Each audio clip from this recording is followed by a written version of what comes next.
Hare Hare, Hare Rama Hare Rama, Rama Rama Hare Hare.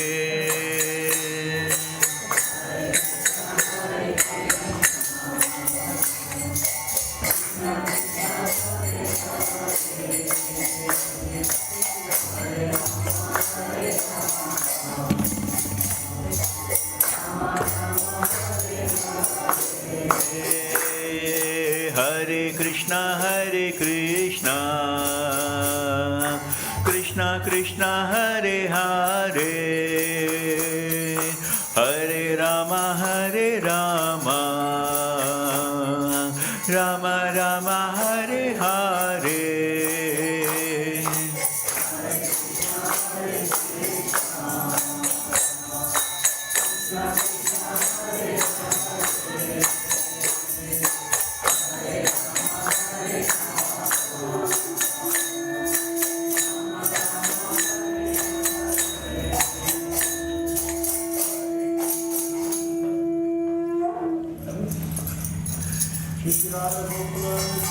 Jai Jai Jai Jai. Namo Vishnupadaya Krishna Prasthaya Bhutale Srimadi Bhakti Vedanta Swami Niti Namine Vishnu Padaya Krishna Prasthaya Bhutale Srimadi Bhakti Vedanta Swami Niti Namine. Namaste Saraswati Devi Gauravani Pracharine Nirvishesha Sunyavadi Pashatya Deshatarine. Namaste Saraswati Devi Gauravani Pracharine Nirvishesha Sunyavadi Pashatya Deshatarine. Sri Krishna Chaitanya Prabhu Nityananda Sri Advaita Gadadara Srivasadi Gaur Bhaktivedanta.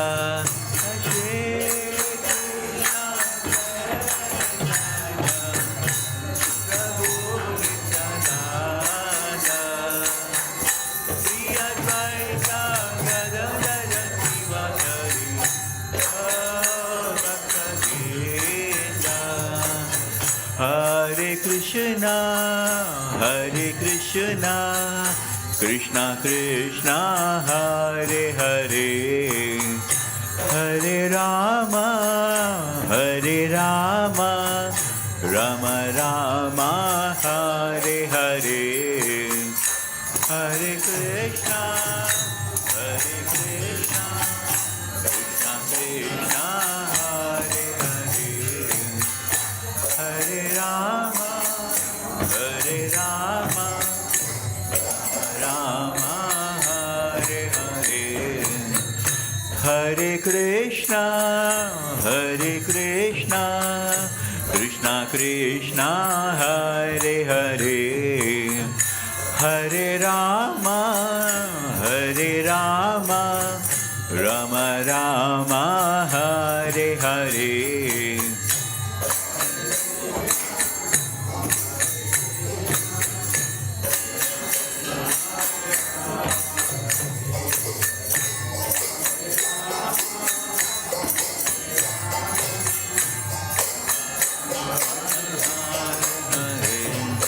Hare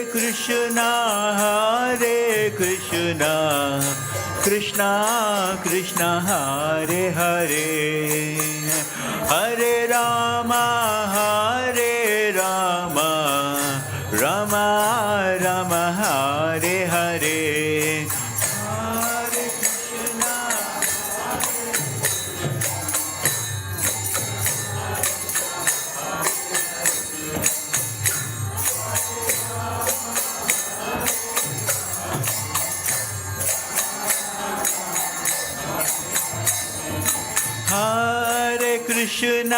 Hare Krishna Krishna Krishna Hare Hare Hare Rama Rama Rama Hare Hare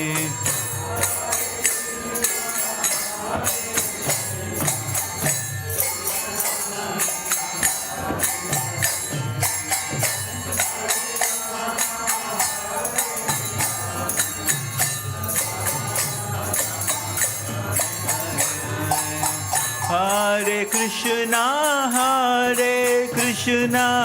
Krishna Krishna Hare Hare Hare Rama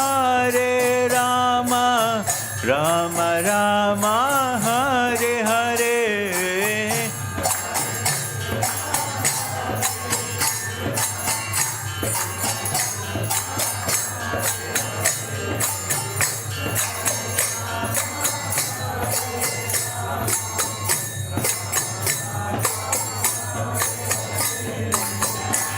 Hare Krishna Krishna Krishna Hare Hare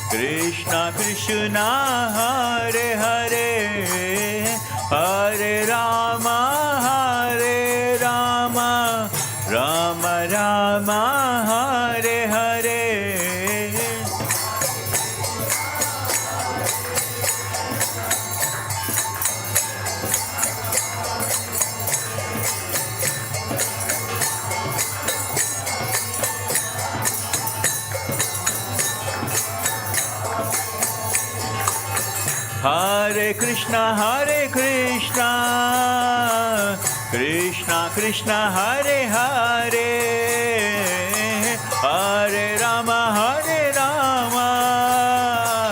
Rama Rama Hare Hare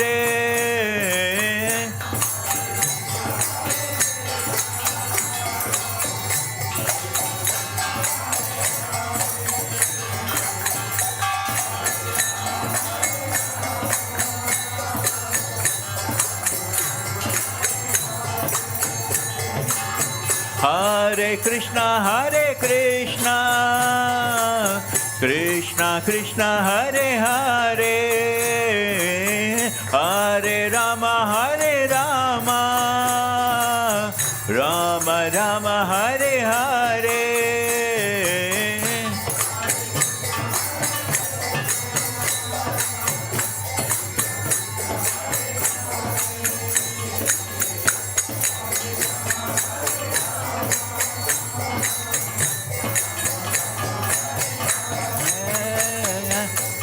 Hare Krishna Krishna Krishna Hare Hare Hare Rama Rama Rama Hare Hare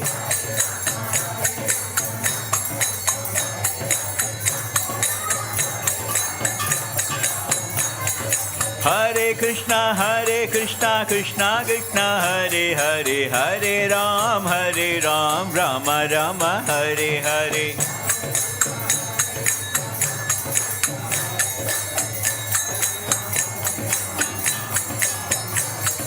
Hare Krishna Krishna Krishna Hare Hare Hare Ram Rama Rama Hare Hare Hare Krishna Krishna Krishna Hare Hare Hare Ram Ram Ram Hare Hare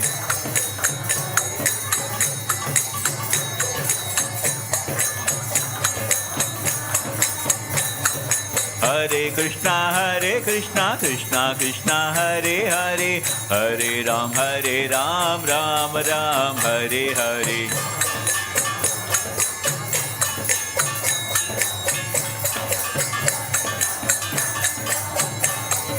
Hare Hare Krishna, Krishna Krishna, Hare Hare, Hare Ram, Rama Rama, Hare Hare.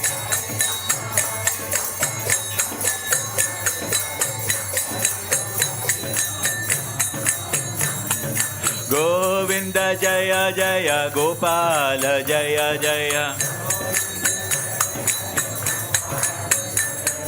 Govinda Jaya Jaya, Gopala Jaya Jaya.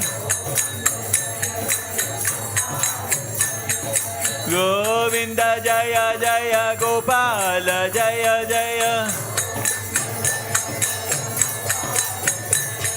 Radha Ramana Hari Govinda Jaya Jaya. Radha Ramana Hari Govinda Jaya Jaya. Hare Krishna, Krishna Krishna, Hare Hare, Hare Rama, Rama Rama, Hare Hare.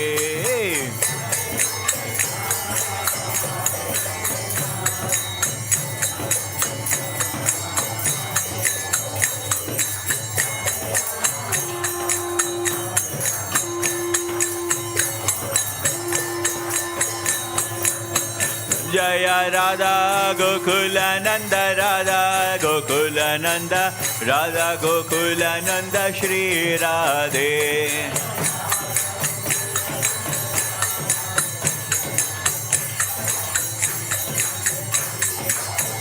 Jaya Sita Ram Lakshman Hanuman, Jaya Sita Ram Lakshman Hanuman.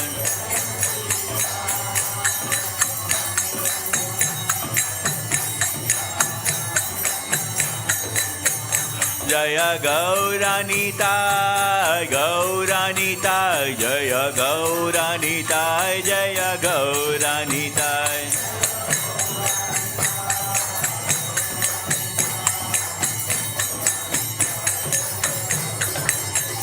Jaya Jaya Prabhupada, Prabhupada, Prabhupada, Jaya Jaya Prabhupada.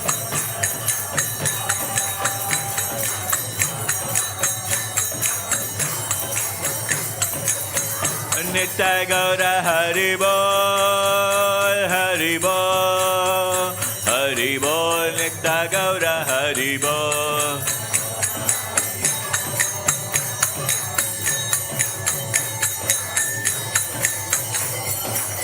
Please keep your hands up in the air. Jai Shri Radha Gokulananda ki, Jai Sitaram Lakshman Hanuman ki, Gaur Nitai ki, Srila Prabhupada ki.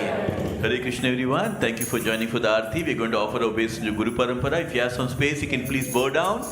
Jai Om Vishnupad Paramahamsa Parivrajaka Acharya Stotra Sata Srimadi's Divine Grace A.C. Bhaktivedanta Swami Srila Prabhupada ki.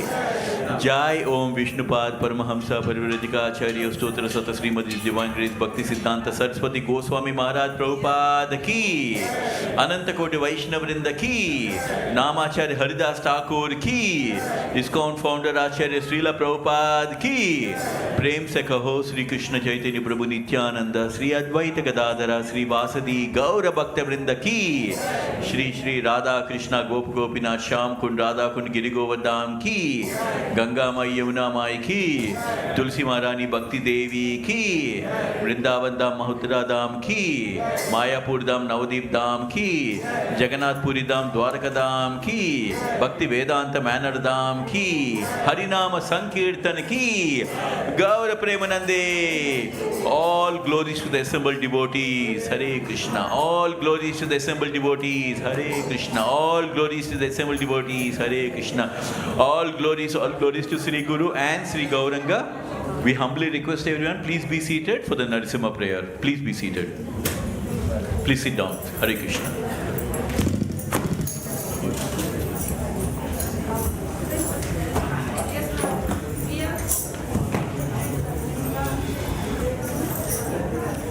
Namaste Narayana Narasimhaya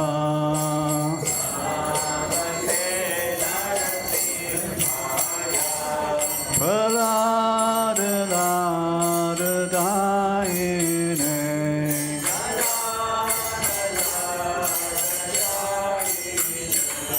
Hiranyakashipu Vakshaya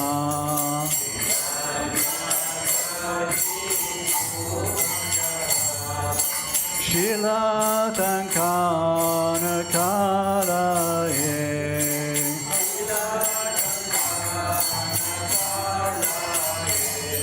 Ito nishimo parato nishimo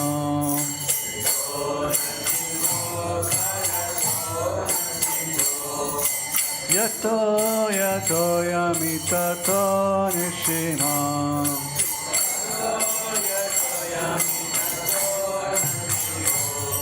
Bahe nishimo hirare nishimo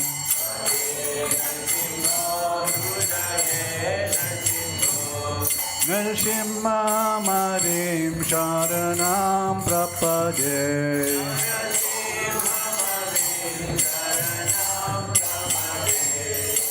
Kavakara Kamararave Nakama Bhuta Shringam Dalita Hiranyakashipu Kanubringam Keshavadvita Naradirupa Jai Jagadisha Hare Jaya Jagadisha Hare Jaya Jagadisha Hare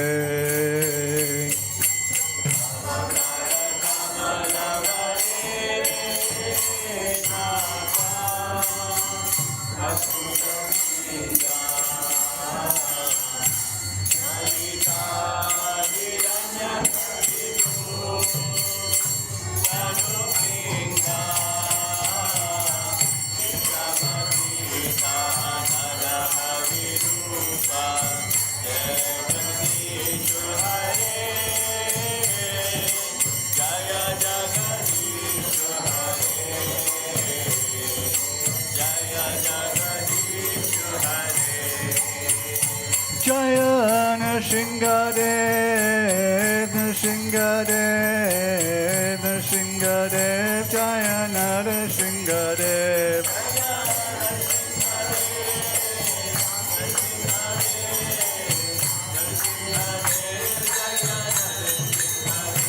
Jaya Prahlad Maharaj, Prahlad Maharaj, Prahlad Maharaj, Jaya Prahlad Maharaj.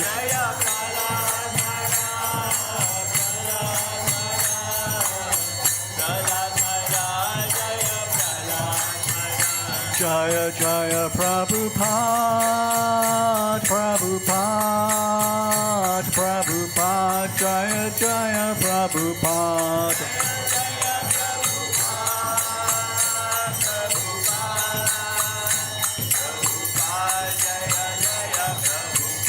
Jaya Jaya Prabhupada, Prabhupada, Prabhupada, Jaya Jaya Prabhupada.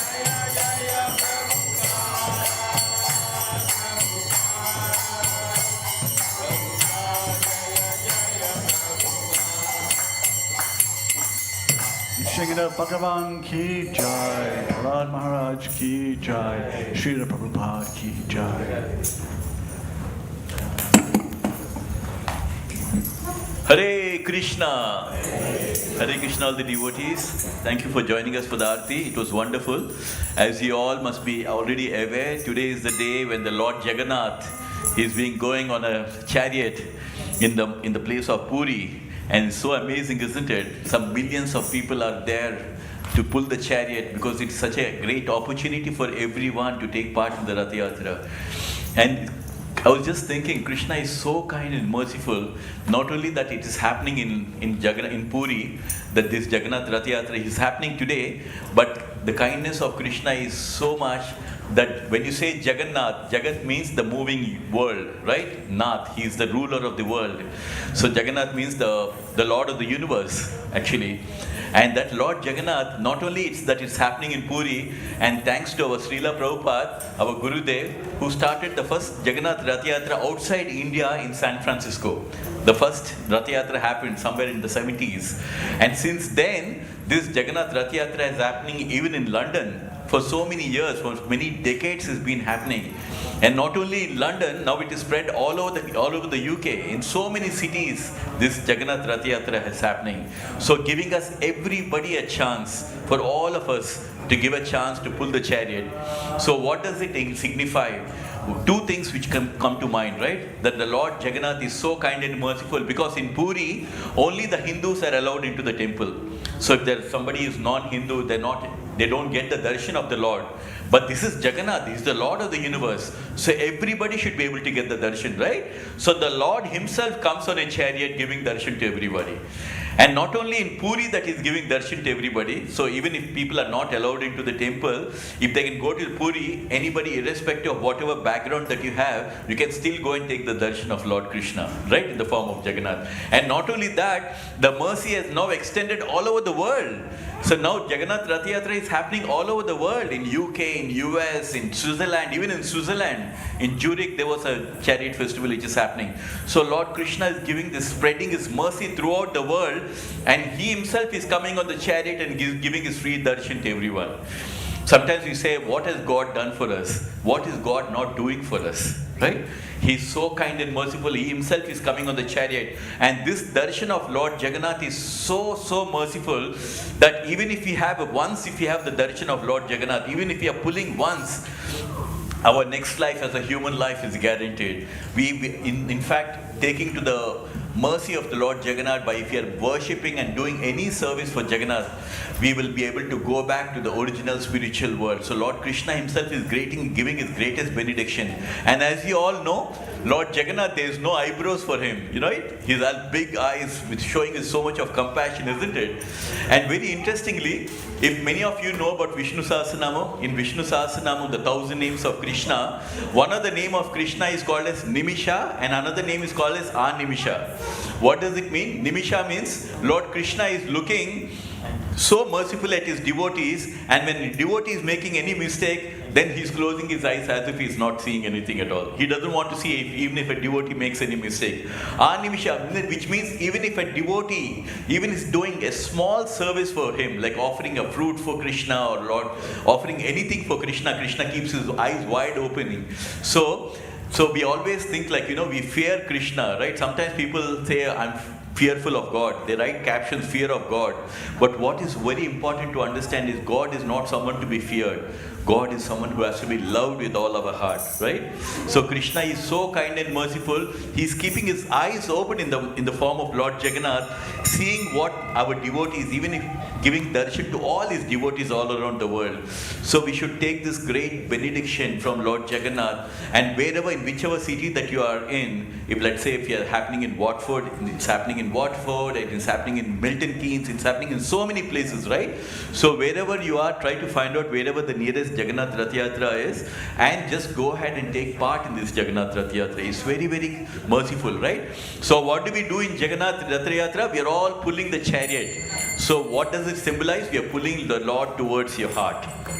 Right? You're pulling your heart towards the Lord, because the actual Jagannath Rath Yatra, it symbolizes, because the people of Vrindavan, they loved Krishna so much, but they always loved him as a cowherd boy, not as the king of Dwaraka, right? So they go to Kurukshetra just to take away Krishna back to Vrindavan. So this chariot is a beautiful ride where the gopis are all looking at taking Krishna from Kurukshetra back to Vrindavan. So this is a loving mood. This is a Lord Jagannath. If you see the mood of Lord Jagannath, when you see Narasimhadev, he's very angry, isn't it? He's very, very angry. He's in a very angry mood. But Lord Jagannath is in a very ecstatic mood. Just like imagine when you go to the airport and you see somebody after a long time, you're speechless, isn't it? You're so excited. So that is the mood of Jagannath, he's so ecstatic thinking about the beautiful people of Vrindavan like that, So, and we are so fortunate because our Srila Prabhupada has given us so many things in ISKCON, right? At the age of 69 years, our Srila Prabhupada, as you all know, he went on a journey in a cargo ship for traveling for 38 days. He went all the way to the US. Why? Because his guru told him, go to the Western countries and preach about Krishna. And he's with nothing, no money at all. He just had 40 rupees in his pocket. And he started his life like that in the US. And just by chanting the Hare Krishna Mahamantra, within 10 years, he built 108 temples all around the world. 108 temples. And not only that, he translated 70 volumes of books, including Bhagavad Gita and Bhagavatam. And not only that, he introduced this Jagannath Rath Yatra all over the world. Not only that, he started this Gurukul system once again. And not only that, he started this publishing company, Bhaktivedanta Book Trust, which publishes so many books all over the world. So our Srila Prabhupada has done so much for all of us. But how do we show our gratitude to our spiritual master who has done so much for us? Today, we are sitting in the middle of 80 acres of land, this Bhaktivedanta Manor, but where did you get this from? It is our Srila Prabhupada. The Beatles, they given it as a gift to Srila Prabhupada. So on this occasion of Jagannath Rath Yatra, so shall we just do one sloka from Bhagavad Gita? Are you all ready for that? Right? So I will tell you one sloka where Lord Krishna says that you are all thinking of yourself very low. I'm a wife, I'm a husband, I'm an Indian, I'm a European. But Bhagavan Sri Krishna says you have a much higher identity, that you're all part and parcel of the Bhagavan Sri Krishna. Our soul, we are all Atma, right? All these Atma belong to the Supreme Paramatma. So Krishna is saying in Bhagavad Gita, Mamaivamsa Jiva Loke Jiva Bhuta Sanatana Mana Shastrin Indriyani Prakriti Stani Karshiti. Krishna is saying in Bhagavad Gita that all of you, we are all Jiva Atmas and we are all part and parcel of the Supreme Paramatma. But we have forgotten, because we have fallen into this material world, we've completely forgotten. So Krishna is, through this Hare Krishna Mahamantra, is basically meant for awakening all the Atmas which are sleeping. We have forgotten our relationship with Krishna. So through this sloka, I just wanted to tell you this sloka is very, very important, because here in this sloka, Krishna is telling that we all belong to him, right? So shall we do that sloka together? Right? I will just tell that sloka. I want everyone to repeat on this happy occasion of Jagannath Rath Yatra. So let's do one sloka for Krishna, right? Mamaivamsa Jiva Loke Mamaivamsa Jiva Loke Jiva Bhuta Sanatanaha Jiva Bhuta Sanatanaha Mana Shastran Indriyani Mana Shastran Indriyani Prakriti Sthani Karshati Prakriti Sthani Karshati. So this is a beautiful sloka. Mamaivamsa Jiva Loke Jiva Bhuta Sanatanaha Mana Shastran Indriyani Prakriti Sthani Karshati. Arjuna, don't think yourself very low. You don't belong. You all are an Atma and you belong to the Paramatma. But because you have forgotten this relationship, we are struggling very hard in this material. We are all struggling, isn't it? But how do we once again re-establish our relationship with Krishna? By always chanting the Hare Krishna Mahamantra. And who has given us the Hare Krishna Mahamantra? You see over here, Chaitanya Mahaprabhu, that is Radha and Krishna together. In Dwapar Yuga, Lord Sri Krishna expands himself into Radha and Krishna, right? And in Kali Yuga, both Radha and Krishna come together in the form of a devotee called Chaitanya Mahaprabhu. But he came in the color complexion of Radharani, that's why he is called as Gauranga. What is he called as? What is he called as? Gauranga. And next in the blue color dhoti, that is Nityananda. And who's Nityananda? He is the Krishna of Balaram and is called as Nityananda. What is he called as? So Gauranga and Nityananda, they are Krishna and Balaram, and they are the ones who have given us this Hare Krishna Mahamantra. So are we not very happy that today on this Jagannath Rath Yatra, there are 3 chariots. One chariot for Krishna, one chariot for Balaram, and one chariot for who? Subhadra. Subhadra is the Yoga Maya, right? She is very important. And what is the name of Krishna's chariot? Nandi Gosha, right? And Balaram's chariot is called as Taladwaja. So in this way, there are 2 chariots that are going. So shall we glorify Gauranga and Nityananda, who is actually giving us the Hare Krishna Mahamantra? Can I request everyone, let's keep our hands up in the mood of surrender. And on this occasion, let's call out and say, Gauranga! Gauranga! Nityananda! Nityananda, Gauranga, Nityananda. When I say Gauranga, you say Nityananda. When I say Nityananda, you say Gauranga, okay? Gauranga, Gauranga, Nityananda, Nityananda, Nityananda, Gauranga, Gauranga, Nityananda, Nityananda. I'm so happy that all of you just put your hands out in the mood of surrender and called out to Gauranga and Nityananda. They are none other than Krishna and Balaram and the most merciful avatars of this Kali Yuga. And on this occasion of Jagannath Rath Yatra, where we have Lord Jagannath and Lord Baladev. And today on this occasion you did this. So this small endeavor that you did, $1 billion got deposited into your spiritual bank balance now. Because when we die, we don't take any of our money with us. All your money in NatWest account, Sandhya account, it's only going to be here. But today, just calling out, putting your hands up and calling out Gauranga and Nityananda, which you did, this punya, this piety that you did, that will go into your next life. And that will be the greatest benediction that Sri Krishna Bhagavan is giving us. So we want to thank you very much for giving us this opportunity to serve you. There's Mahaprasadam also being served in the Haveli. You can have that as well. But as I mentioned, Lord Jagannath is very merciful. So let's call out to Jagannath, right? Just put your hands out and let's say, Jai Jagannath! Jai Jagannath! Jai Baladev! Jai Baladev! Jai Subhadra! Jai Subhadra! Jai Jagannath! Jai Baladev! Jai Subhadra! Hare Krishna! Hare Krishna! Krishna Krishna! Hare Hare!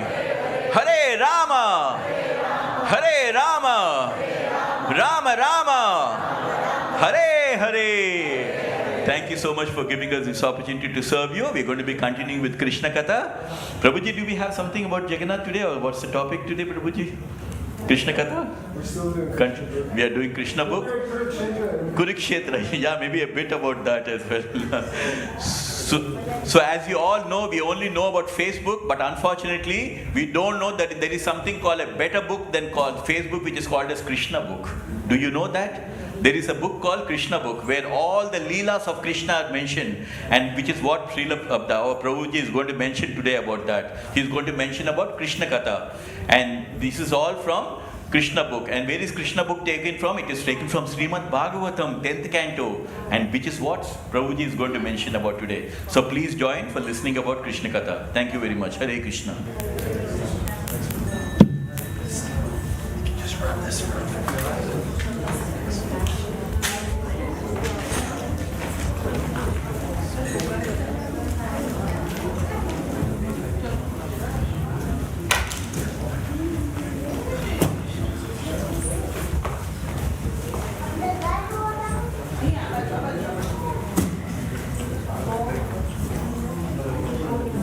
So first of all, we're just going to offer some prayers in glorification of our spiritual masters and the Supreme Lord Himself. And then we'll continue reading from this wonderful book, Krishna, the Supreme Personality of God.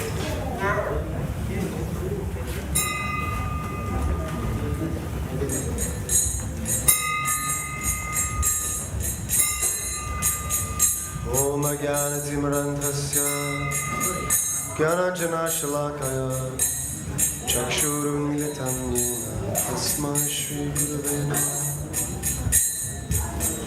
Shri Chaitanya Manobishtam Sthapitam Yena Bhutale Swayam Rupa Kadabhayam Dharati Swaparam Dikam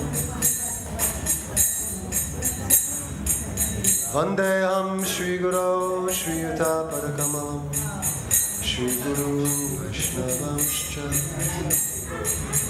Shri Rupam Sagrajatam Sahagana Raghunatam Vitam Tam Sajivam Sadvaitam Savadutam Parijana Sahitam Krishna Chaitanya Devam Shri Radha Krishna Pada Sahagana Lalita Shri Vishakam Nama Om Vishnu Paraya Krishna Prishte Bhutale Srimate Bhaktivedanta Manor Namaste Saraswate Deve Gauravani Pracharine Nirvishesha Shunyavadi Pashtatare Shakarine Nama Om Vishnu Padaya Krishna Prishtaya Bhutale Srimate Bhaktisiddhanta Saraswati Namine Shri Varshabhanavi Devi Dayitaya Kripataye Krishna Sambandha Vijnana Dharine Prabhave Madhuro Jvala Prematya Shri Rupanuga Bhaktida Shri Gaura Karuna Shakti Vigrahaya Namostute Namaste Gauravani Shri Murtaye Vinatarine Rupanuga Virudhapa Siddhanta Dvantaharine Namo Gaura Kishoraya Sakshad Vairagya Murtaye Vipralambara Sambhode Padambujaya Te Namaha Namo Bhakti Vinodaya Sachidananda Namine Gaura Shakti Swarupaya Rupanuga Varayate Gauravir Baba Bhumistvam Nirdeshta Sajana Priya Vaishnava Sarva Bhauma Shri Jagannataya Te Namah Vansha Kalpatarubhyascha Kripa Sindhuvyacha Patitanam Pavanebhyo Vaishnavebhyo Namo Namaha Namo Mahavaranyaya Krishna Prema Pradayate Krishnaya Krishna Chaitanya Namane Gaur Krishna Namah Pancha Tattvatmakam Krishnam Bhaktarupa Svarupakam Bhaktavataram Bhaktakyam Namami Bhakta Shaktikam Hey Krishna Karuna Sindhu Hey Krishna Karuna Sindhu Dinabandho Jagatpate Gopesha Gopika Kanta Radha Kanta Namostute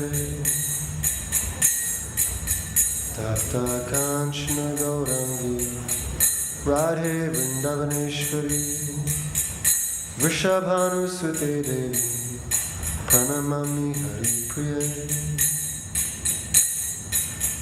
Jayatam Surata Pango Mama Mandamatir Gati Matsarvasva Parambo Javarha Madana Mohana Divyad Vrindaranya Kalpatrumara Srimad Ratnagara Simhasanastau Srimad Radha Srila Govinda Deva Prishtalibi Sevyamana Smarami Sriman Rasarasarambi Vamshivata Tatastita Karshan Venusvanar Gopir Gopinatha Shri Istuna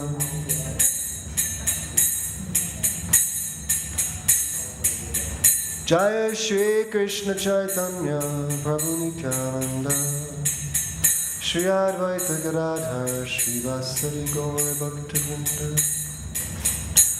Jaya Shri Krishna Chaitanya Prabhu Nityananda Shri Advaita Gadadhar Shri Vasari Gaura Bhaktivedanta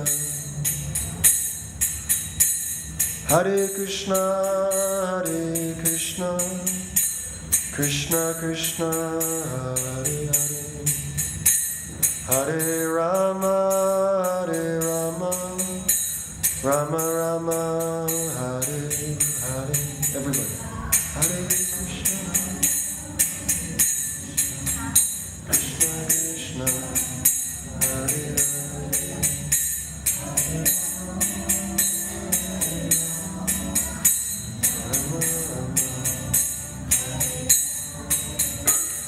Hare Krishna,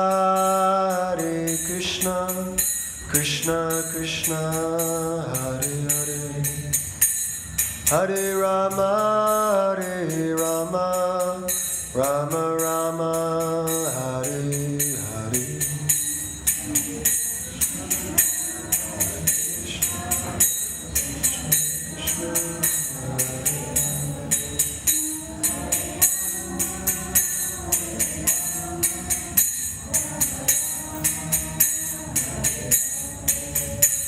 Hare Krishna,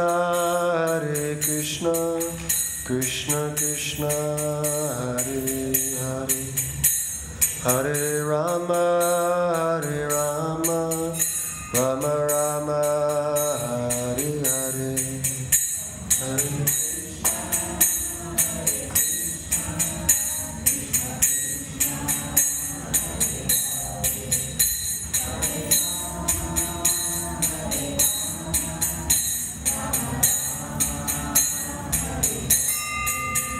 Hare Krishna, Krishna Krishna, Hare Hare, Hare Rama,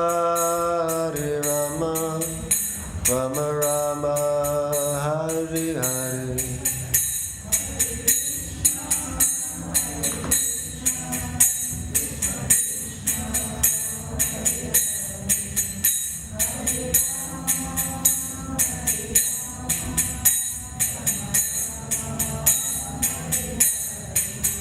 Hare Krishna, Krishna Krishna, Hare Hare, Hare Rama, Rama Rama, Hare Hare.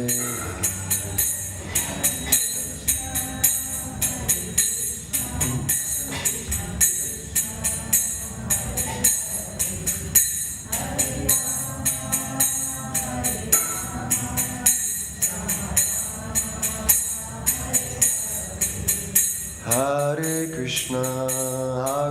Krishna, Krishna Krishna, Hare Hare, Hare Rama, Rama Rama, Hare Hare.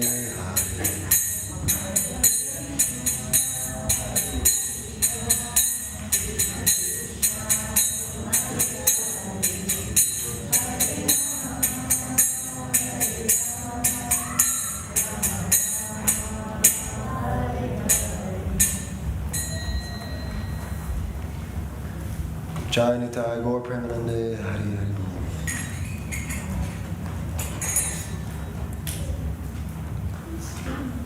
Hare Krishna, Krishna Krishna, Hare Hare, Hare Rama.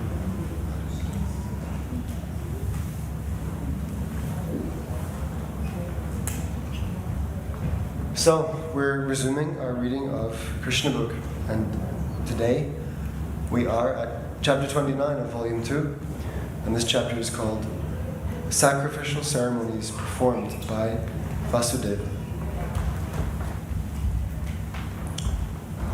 So just to get you up to speed, if you haven't been following, the Lord Shri Krishna, along with his brother, Lord Balaram, and many other members of the Arati family have traveled from their city in Dwarka to the holy place, Kurukshetra, specifically Samanta Panchaka. And they have been met there by various other kings from different parts of the country. And also, the residents of Vrindavan have come to see Krishna again after so many long years. This is a wonderful opportunity for Krishna to again see and speak with his beloved devotees with whom he shared his childhood and youth. So they're meeting at Kurukshetra, but the atmosphere is not the same as Vrindavan. And thus the residents of Vrindavan, although they are very close to the Lord of Kurukshetra, still they feel separation.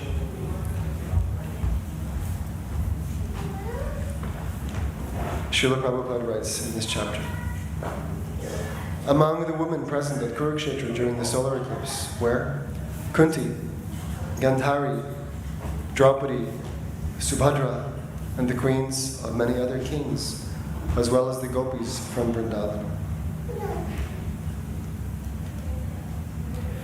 When the different queens of Lord Krishna were submitting their statements as to how they were married and accepted by Lord Krishna as his wives, all the female members of the Kuru dynasty were struck with wonder.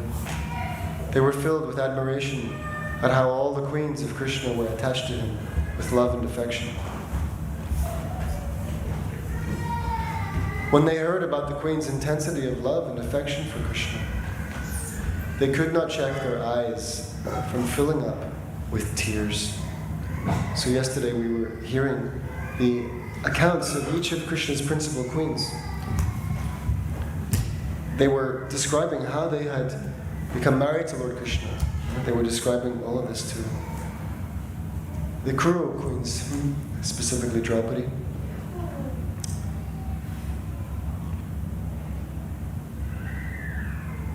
So when the female members of the Kuru dynasty were hearing about Krishna's queen's intensity of love and affection for the Lord,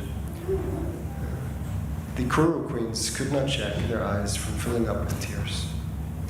While the women were engaged in conversations among themselves, and the men were similarly engaged in conversation, there arrived almost all the important sages and ascetics from all directions, who had come for the purpose of seeing Lord Krishna and Balaram.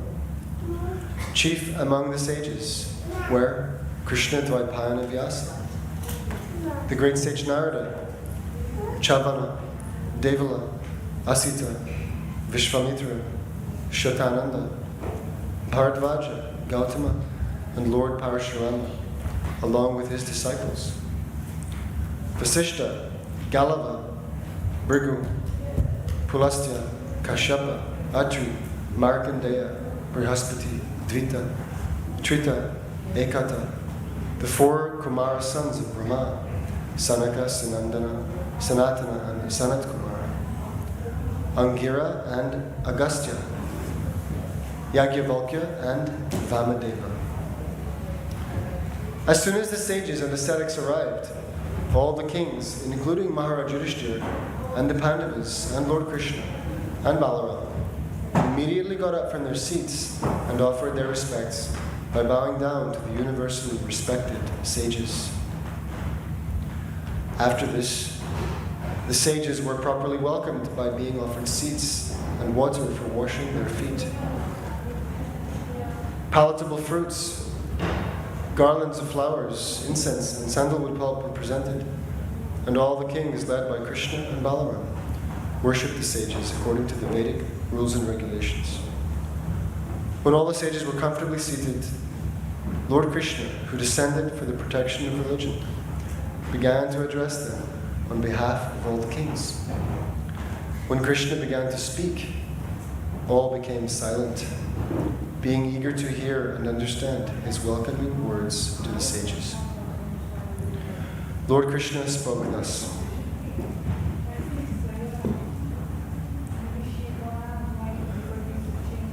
All glories to the assembled sages and ascetics. Today, we are all feeling that our lives have become successful. Today, we have achieved the desired goal of life because we are now seeing face to face all the exalted, liberated sages and ascetics whom even the great demigods in the heavens desire to see. Persons who are neophytes in devotional service and who simply offer their respectful obeisances to the deity in the temple, but cannot realize that the Lord is situated in everyone's heart. And those who simply worship different demigods for fulfillment of their own lusty desires are unable to understand the importance of these sages. They cannot take advantage of receiving these sages by seeing them with their eyes, by touching their lotus feet, by inquiring about their welfare, or by diligently worshipping them. Neophyte devotees or religionists cannot understand the importance of great Mahatmas. They go to the temple as a matter of formality and pay their respectful obeisances unto the deity.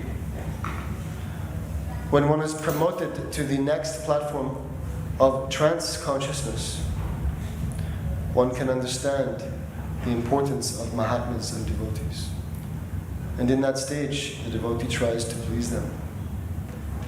Therefore, Lord Krishna said that the neophyte cannot understand the importance of great sages, devotees, or ascetics.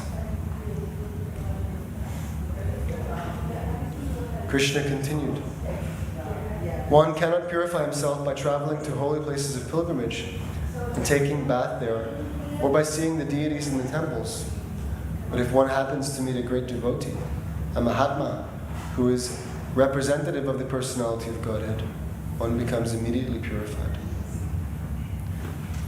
In order to become purified, there is the injunction to worship the fire, the sun, the moon, the earth, the water, the air, the sky, and the mind.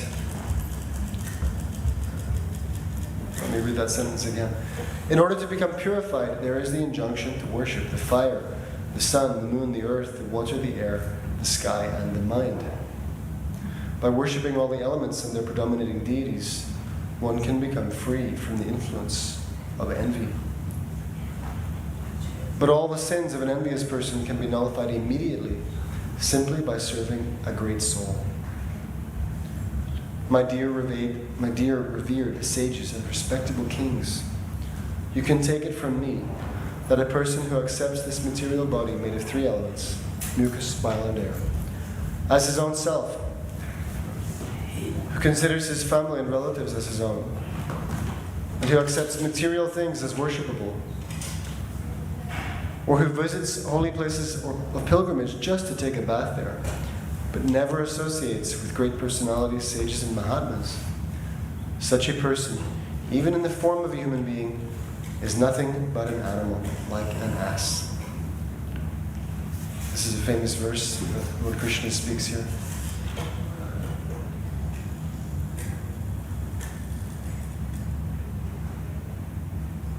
I'm trying to remember the first word. Svadi kalatradushu bama ijiji yatirti buddhi salilena karicha chaneshva bikesha seva gokara. One who thinks that this body made of mucus, bile, and air, these gross substances, if he thinks that it's himself, he's no better than an ass. If he thinks that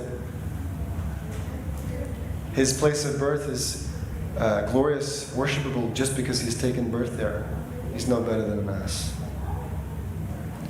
Who considers his family and relatives as his own, belonging to himself, he's no better than an ass. Who accepts material things as worshipable, no better than a beast of burden, the ass. And who visits holy places of pilgrimage just for a bath, but never associates with great personalities at such places and hears from them. If he just goes to take a bath, does not associate with great devotees, sages, and Mahatmas, then he's no better than an ass, even if in the form of a human being. So, the Lord's own injunction is that one must go to a holy place to associate with great sages who know the goal of life, and by their association, one can advance towards the goal of life.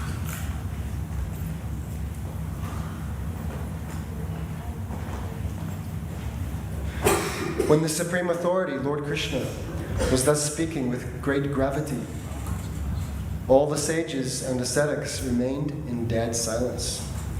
They became amazed upon hearing him speaking the absolute philosophy of life in such a concise way.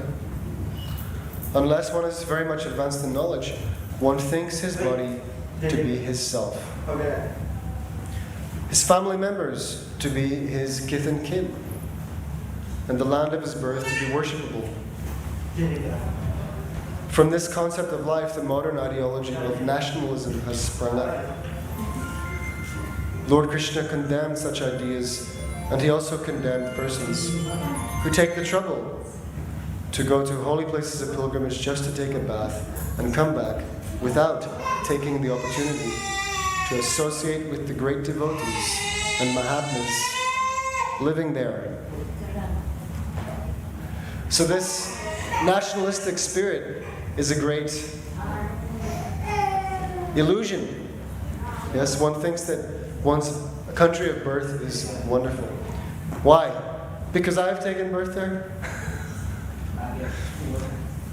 And then you have a tournament, for kicking a ball into the net more times than the other country. And you get very, very upset if the other country puts it in the net more times than you. Right? Because it's me, it's my country.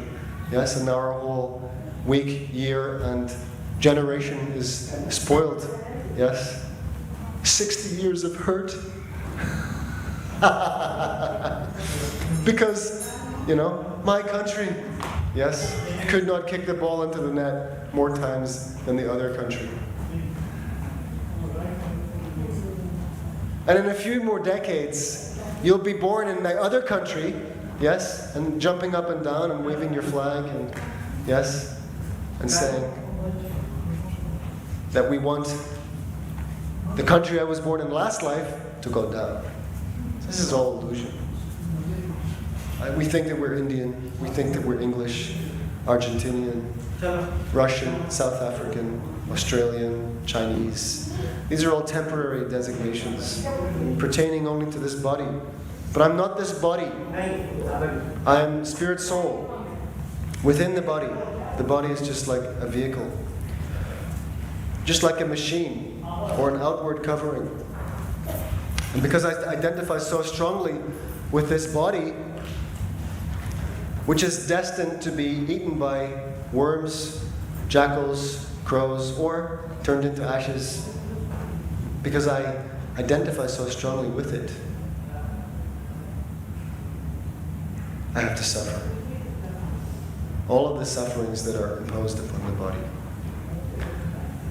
So one should not be overly attached to this body. Of course, one has to maintain the body as far as necessary. Yes, one should keep good health in order that one can actually prosecute the mission of human life, which is to realize God and realize who I am in relationship to God. That is the real mission of human life. So kick the ball around the field. Sure. Have a little fun. Yeah? And shake hands afterwards and, laugh about it. Yeah? But don't cry. Because it's really not important which country you were born in. And you don't need to, how do you say? Try to establish the supremacy of your country over anybody else's. That is not required. That is dog philosophy. The dog had a large hunk of meat or other dog food in its mouth. And he was traveling here and there until he came upon a lake. And in the lake, in the reflection of the lake, of course he didn't know it was a reflection, but as he looked in the water of the lake, he saw another big dog. Yes? And that big dog also had a huge hunk of food in its mouth. And the dog, our dog, saw that other dog and thought, I'll have that hunk of food that the other dog has. So he went for it. And in the process, he dropped his own hunk of food into the water. Yes? He lost what he had, and neither did he get what he thought he could get. It was just a reflection of himself. But he thought it was another dog with food in its mouth. And in going for that food that the other dog had, he lost his own. This is dog philosophy. If one is not satisfied with what one has by the grace of God and tries to take more than required, one loses what one has. And this is the story of every materialistic civilization and empire in history. Yeah. Dog philosophy. Our country is great. We must expand its influence and borders, yes. And therefore we unnecessarily disturb the inhabitants of other places. Simply dog philosophy.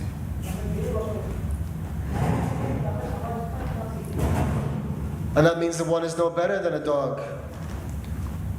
In this verse, Krishna says one is no better than an animal if one thinks that this material body is oneself.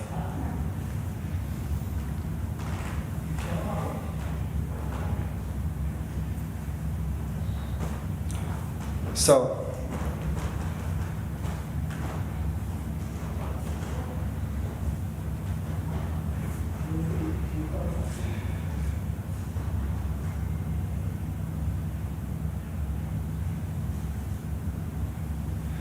from this concept of life, this bodily concept of life, the modern ideology of nationalism has sprung up. Right? We are very much absorbed in our nationality, and we think that's very important, and that's who I am.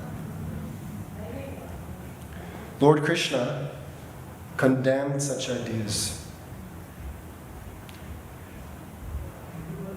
And he also condemned persons who take the trouble to go to holy places of pilgrimage just to take a bath and come back without taking the opportunity to associate with great devotees and Mahatmas living there. Such persons are compared to the most foolish animal, the ass. All those who heard considered the speech of Lord Krishna for some time, and they concluded that Lord Krishna was actually the Supreme Personality of Godhead, playing the role of an ordinary human being who is forced to take a certain type of body as a result of the reactions of his past deeds. He was assuming this pastime as an ordinary human, simply to teach the people, in general, how they should live for perfection of the human mission. So Krishna is not an ordinary human being, and he does not take birth or live here under the influence or the dictation of karmic reaction. Krishna does not have a material body. When Krishna comes, he comes by his own Atma Maya. He comes in his own eternal, transcendental form. But it appears to others as if he were some ordinary human being. And this Supreme Personality of Godhead, who is the source of everything, yes, the creator of all nations, he says, don't be absorbed in bodily or national consciousness. This is abject illusion. It's one thing to think, okay, yeah, I was born in this particular little island, and that makes, me, whatever, English, Irish, American, Australian. It makes the body those things. Or the body was born in that particular land. Yeah? But it's not something to get hung up about. It's not something to invest all of one's care and attention in. And you might have a little sport with the neighboring country. But then afterwards, you should exchange some sweet words and laughter and shake hands and get on about your business. It's not so serious. But because of this intense attachment to the body and to the land of the body's birth, we take temporary things to be very, very important and serious. But in actuality, everything will change in a few short years, including where I'm born.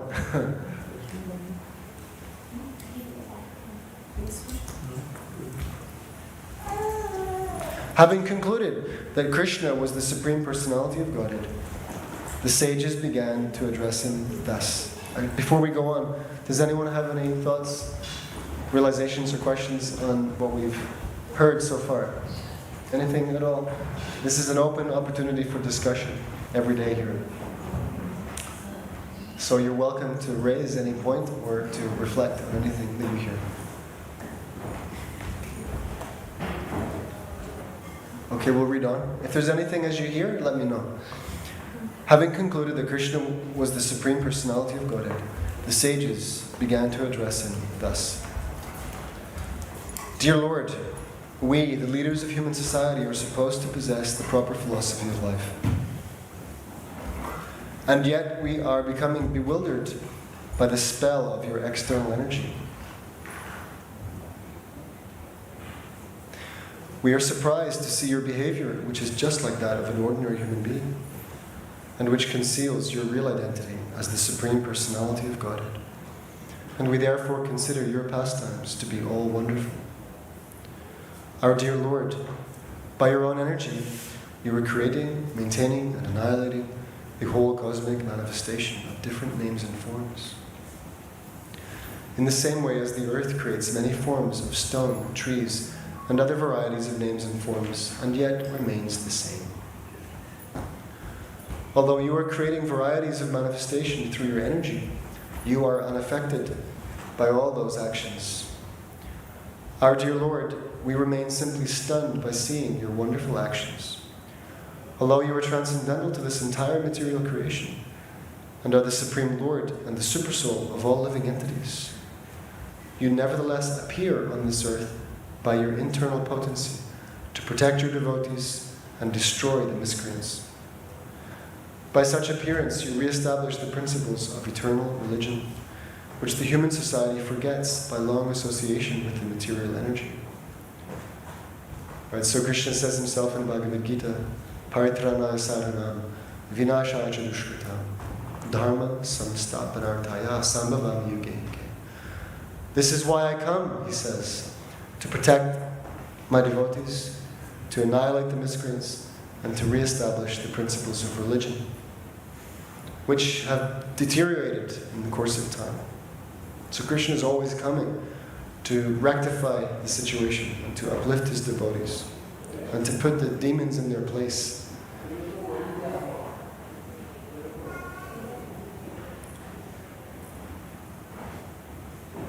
Our dear Lord, you are the creator of the social orders and spiritual statuses of the human society according to quality and work.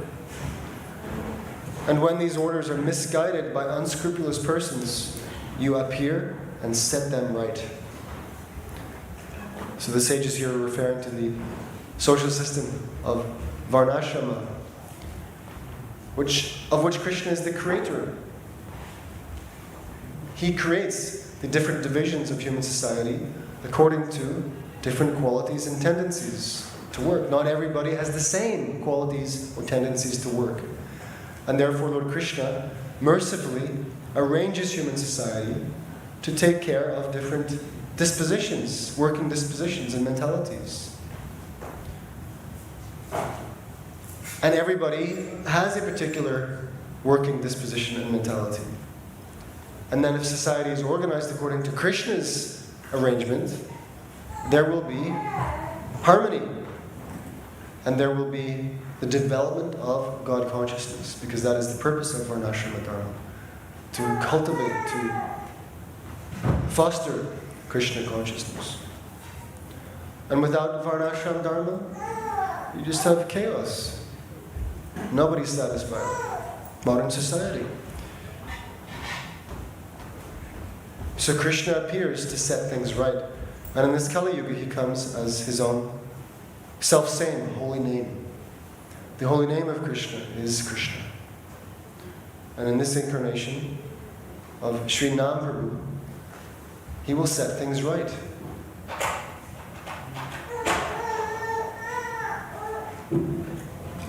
The sages continue, Dear Lord, the Vedic knowledge is the representation of your pure heart.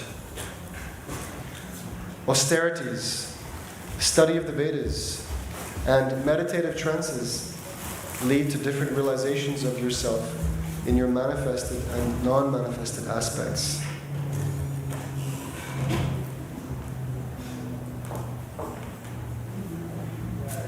Let's read that again. Dear Lord, the Vedic knowledge is the representation of your pure heart. Austerities, study of the Vedas, and meditative trances lead to different realizations of yourself in your manifested and non-manifested aspects. The entire phenomenal world is a manifestation of your impersonal energy. Yes? Thanks. Impersonal energy means there's not a person.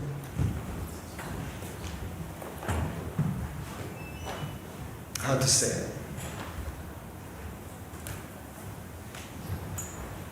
Okay, let's just take the difference between this harmonium here and me. We are both energies of Krishna. Yes? Both. One is personal and the other is impersonal. You will not be able to have a conversation with this harmonium. It will not respond to your engagement because it is impersonal. But it's still Krishna's energy. Yes? So this entire material world, this phenomenal world, is a manifestation of the Lord's impersonal energy. It is actually Brahman. Yes, it is actually Brahman. It is Krishna's impersonal energy. And each of us, right, in other words, those living entities, those persons that I'm speaking to, including myself, we are Krishna's para-prakriti. We're also Brahman. But we are para-prakriti of Brahman. Okay, let me unpack that. Everything is Brahman. Aham Brahmasmi. Yes. But there is para-Brahman and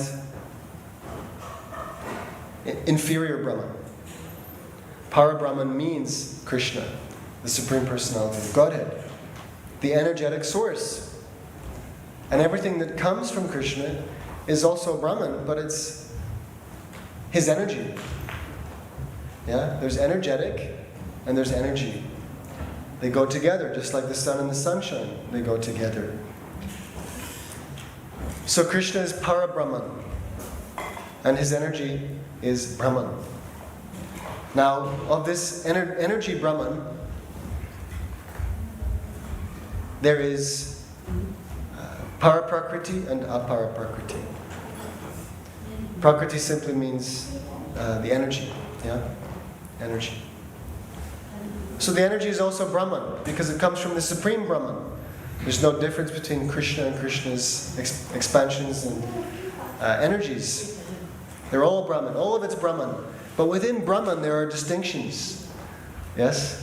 There are distinctions within Brahman. So Krishna is called Para-Brahman, the Supreme Brahman.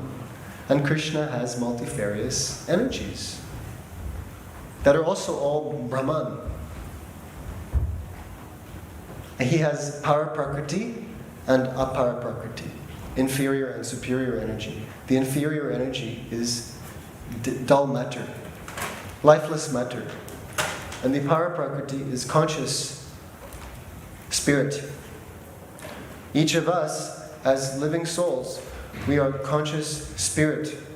Tiny, fragmental spirit sparks, part and parcel of Krishna. Just as sparks of fire share the same fiery quality as the central flame. Yeah? So we have the same spiritual nature as the Supreme Brahman. And that distinguishes us from this apara prakriti, this dead material world. So that's what's the difference between me and this harmonium? The difference is that there's an atomic particle of spirit in this lump of dead matter sat before you, but there's no atomic spark of spirit in this harmonium. Right? The harmonium doesn't suddenly kind of get up and start walking and talking.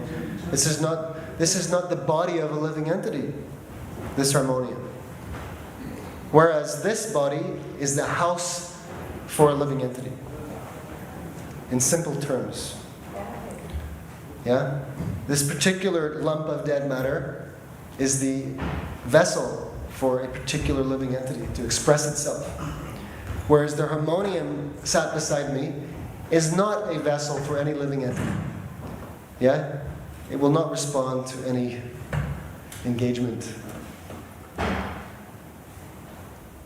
So this entire material creation, this entire phenomenal world is a manifestation of Krishna's impersonal energy. There's no person there. There's no person in this harmonium. Yeah? But mixed with this energy is para-prakriti. Persons. Each of us is a person. And we are trying to exploit this impersonal energy. Including our own body. We want to enjoy through this body, these senses. That is how we are attempting to become happy. By gratifying the senses of this body. Trying to enjoy this impersonal energy.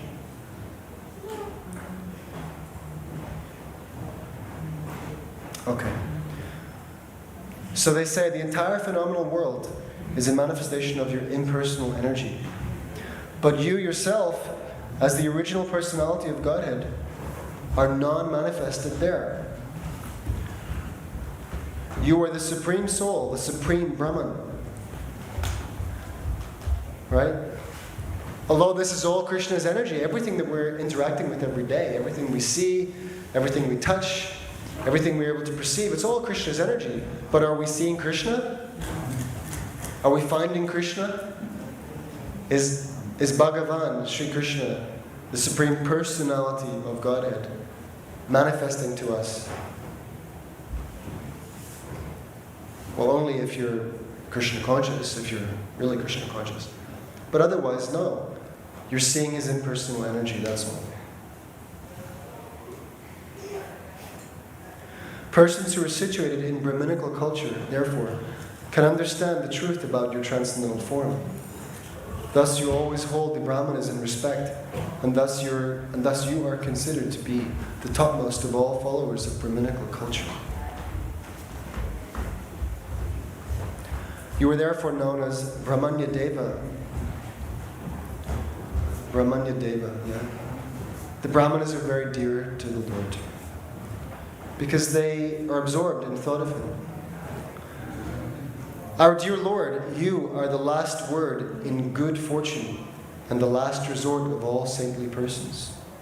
Therefore, we all consider that we have achieved the perfection of our life. Education, austerity, and acquisition of transcendental knowledge by meeting you. And that's the perfection of all life, education, austerity, acquisition of transcendental knowledge. It's to meet Krishna. Factually, you are the ultimate goal of all transcendental achievements. Our dear Lord, there is no end to your unlimited knowledge. Your form is transcendental, eternally existing in full bliss and knowledge. You are the Supreme Personality of Godhead, the Supreme Brahman, the Supreme Soul. Being covered by the spell of your internal potency, Yoga Maya, you are now temporarily concealing your unlimited potencies, but still we can understand your exalted position, and therefore all of us offer you our respectful obeisances.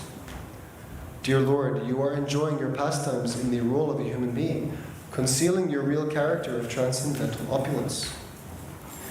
Therefore, all the kings who are present here, even the members of the Yadu dynasty who are constantly mingling with you, eating with you, and sitting with you, cannot understand that you are the original cause of all causes, the soul of everyone, the original cause of all creation. So imagine Krishna, walks through the door and he mingles with us, he sits with us, he eats with us. Would we understand that this person, of similar shape and size to me, could we understand that he is actually the cause of everything, the source of all that be? We would not understand it, because he appears like this, concealing his majesty, his opulence, his unlimitedness, concealing it. Could you imagine that a person of this similar size and shape as you is unlimited? Well, he looks very limited. He's sat next to me, similar size and shape. Yeah. How could you understand that such a person has no limit and is the source of all manifestations, all opulences, all creations, the vast expanse of the cosmos and beyond? How could you understand that all of that is within this person that happens to be sitting next to me? So Krishna conceals who he really is when he comes and appears to play the part of an ordinary human being. But he's not an ordinary human being. He's the supreme person. Always a person, he tells Arjuna. You should meditate on the Supreme as, among other things, he who is always a person, Purusha. And Arjuna later confirms that I realize that you are. He says,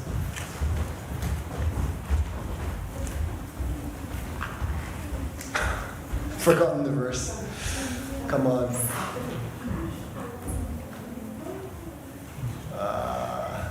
How can I not remember this verse? Param Brahma, Param Dhamma, Pavitram Paramam Bhavan, Purusham, Shashvatam Divyam, Adi Devam Ajam Vipum. He says Krishna is the Supreme Person. He's always a person. The Supreme Absolute Truth is not some energy, not some all-expanding white light. Yeah? The Supreme Absolute Truth is the unlimited Supreme Person who has an unlimited radiance of effulgence. Yes? And if one is mesmerized by such an effulgence, one will not be able to see the person behind that effulgence.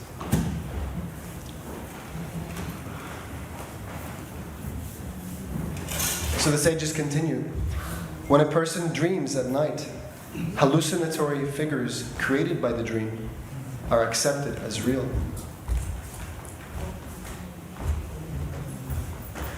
And the imaginary dream body is accepted as one's real body.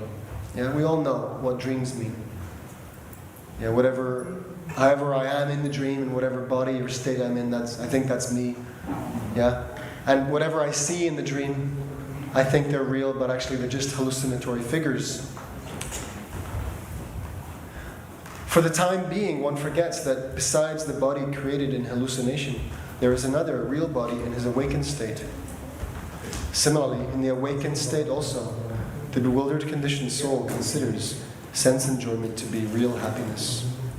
So just as when we're dreaming, we forget all about our waking body. It's lying on the bed, right? But our mind is somewhere else. Yeah? Our mental body that we have created is somewhere else. And we forget all about the body that is out for the count, that is lying in the bed. In the same way, each of us in this present conditioned state of material life thinks that sense enjoyment is real happiness. This is a dream. At nighttime we have a night dream. And during the daytime we have a daydream. This is our present daydream. During the day we forget all about the night dream. And during the night we forget about the daydream.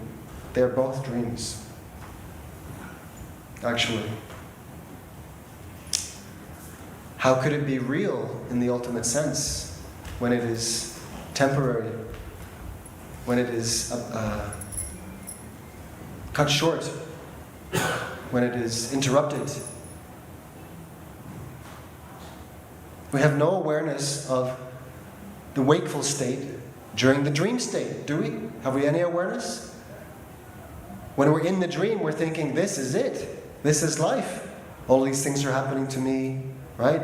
Only when you wake up do you look at that experience and say, oh, that wasn't real. Yes? In the same way, when we wake up from this material conditioned status of life, we will realize that it was just a dream. By the process of enjoyment of the senses of the material body, the spirit soul is covered. And his consciousness becomes materially contaminated. It is due to material consciousness that one cannot understand the Supreme Personality of Godhead, Krishna. So our real knowledge, our real life is covered by this dreamlike state, this illusion.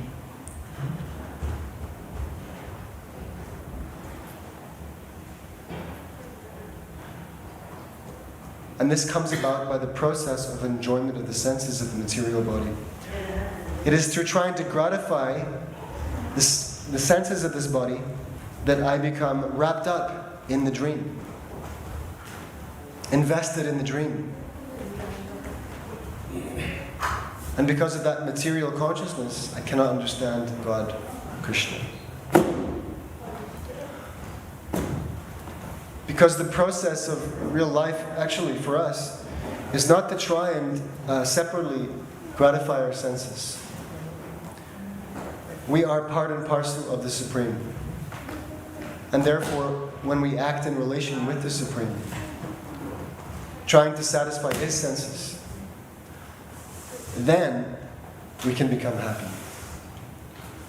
Just like the fingers can take the rasgulla and attempt to enjoy the rasgulla independently, directly, right? By touch. I'm enjoying the rasgulla. But that is not the process. The process is to supply rasgulla to the stomach. The stomach is the center of activities for the body, at least in terms of acceptance and distribution of nutrients. So the hand and the fingers and every other part of the body is benefited when the fingers serve the stomach. Yes? Not directly. Cannot enjoy directly. Must make the stomach enjoy. Then the hand enjoys. In the same way, we're part and parcel of Krishna. If we try to make Krishna enjoy, we shall enjoy. And if we try to enjoy directly, separately, we will only be frustrated. This is the essence of Krishna consciousness philosophy. Krishna is the center of all enjoyment. By seeing to the enjoyment of Krishna, then we can enjoy it. But everybody in this world is running around fervently attempting to enjoy by a faulty process, mistaken process. But if we bring Krishna into our life and we work for His satisfaction, we act to please His senses, then we will actually get happiness. And serving Krishna's senses begins with the tongue, jivada. The tongue vibrates the glories of the Lord, and the tongue accepts food offered to Krishna. So in these two ways, one begins to render service to Krishna. By vibrating Krishna's name and glories, and by tasting Krishna's prasada. When someone uses the tongue to vibrate the glories of Krishna, others hear. And this hearing is the first and most important service that one can render to Krishna.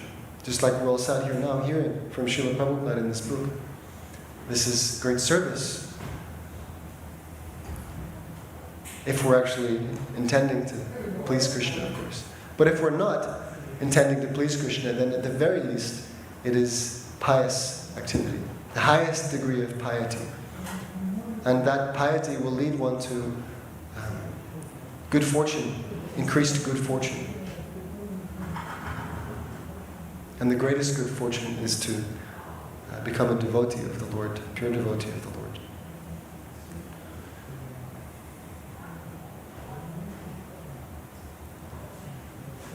Okay, so Srila Prabhupada continues, or rather the sages at Kurukshetra who have arrived there, they're continuing.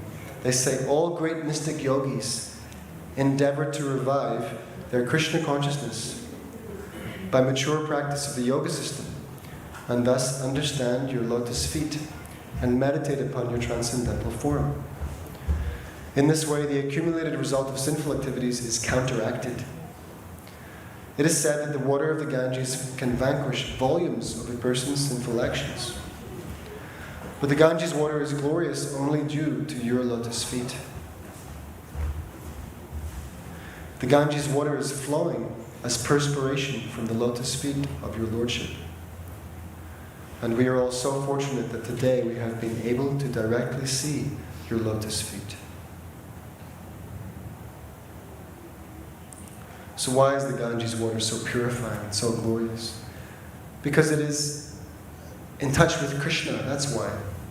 Krishna is all purifying, and therefore the water that comes from his lotus feet is purifying. Dear Lord, we are all surrendered souls, devotees of your Lordship. Therefore, please be kind and bestow your causeless mercy upon us. We know well that persons who have become liberated by constant engagement in your devotional service are no longer contaminated by the material modes of nature. Thus, they have become eligible to be promoted to the kingdom of God in the spiritual world. And this is the result of the proper process. The proper process of enjoyment means to give Krishna enjoyment. And what is the result of that? The result is that one gains the intimate association of Lord Krishna in his own abode. Yes, promoted to the kingdom of God in the spiritual world. Who would like to have eternal life? Who would like to have a body that never grows old, never gets sick, never decays, never deteriorates, never has to be given up? It is always fit, youthful, healthy, strong, perfect. Who would pass up such an opportunity? Everybody would like that. Well, if you really would like that, the only way to have it is to take up the process of Krishna consciousness. To take up the ways and means of devotional service to the Lord, which begins with hearing about his glories and chanting his holy names. Does anyone have any realizations or thoughts or questions?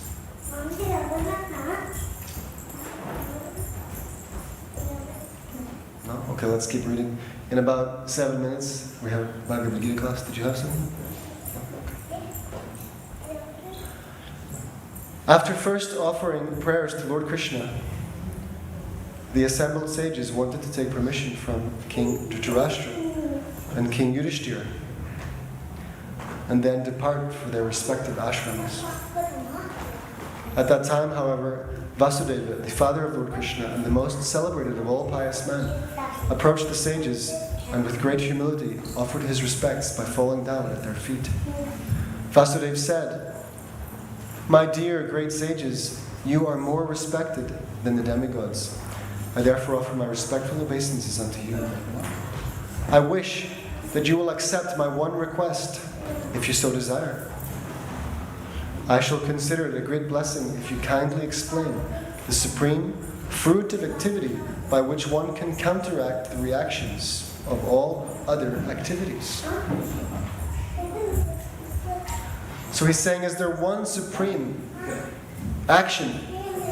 He says fruitive activity, right? An activity that yields some results and fruit, by which one can counteract the reactions of all other activities. The great sage Narada was the leader of all the sages present there.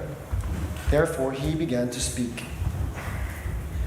"My dear sages," he said, "it is not very difficult to understand that because of his great goodness and simplicity, Vasudeva, who has become the father of the personality of Godhead by accepting Krishna as his son, is inclined to ask us about his welfare. It is said that familiarity breeds contempt. As such, Vasudeva, having Krishna as his son, does not regard Krishna with awe and veneration. Sometimes it is seen that persons who are living on the bank of the Ganges do not consider the Ganges to be very important. And they go far away in order to take their baths at a place of pilgrimage. Right, you're right there on the bank of the Ganga, but you don't recognize how valuable it is, and so you go elsewhere for pilgrimage. Being that Lord Krishna, whose knowledge is never second in any circumstances, is personally present, there is no need of Vasudeva's asking us for instruction. Right? Krishna is right there, and he is the perfect authority in all matters. Srila Prabhupada writes, Lord Krishna is not affected by the process of creation, maintenance, and annihilation. His knowledge is never influenced by any agency beyond himself. He is not agitated by the interaction of the material qualities, which changes things in the modes of time. His transcendental form is full of knowledge, which never becomes agitated by ignorance, pride, attachment, envy, or sense enjoyment. His knowledge is never subjected to the laws of karma regarding pious or impious activities, nor is it influenced by the three modes of material energy.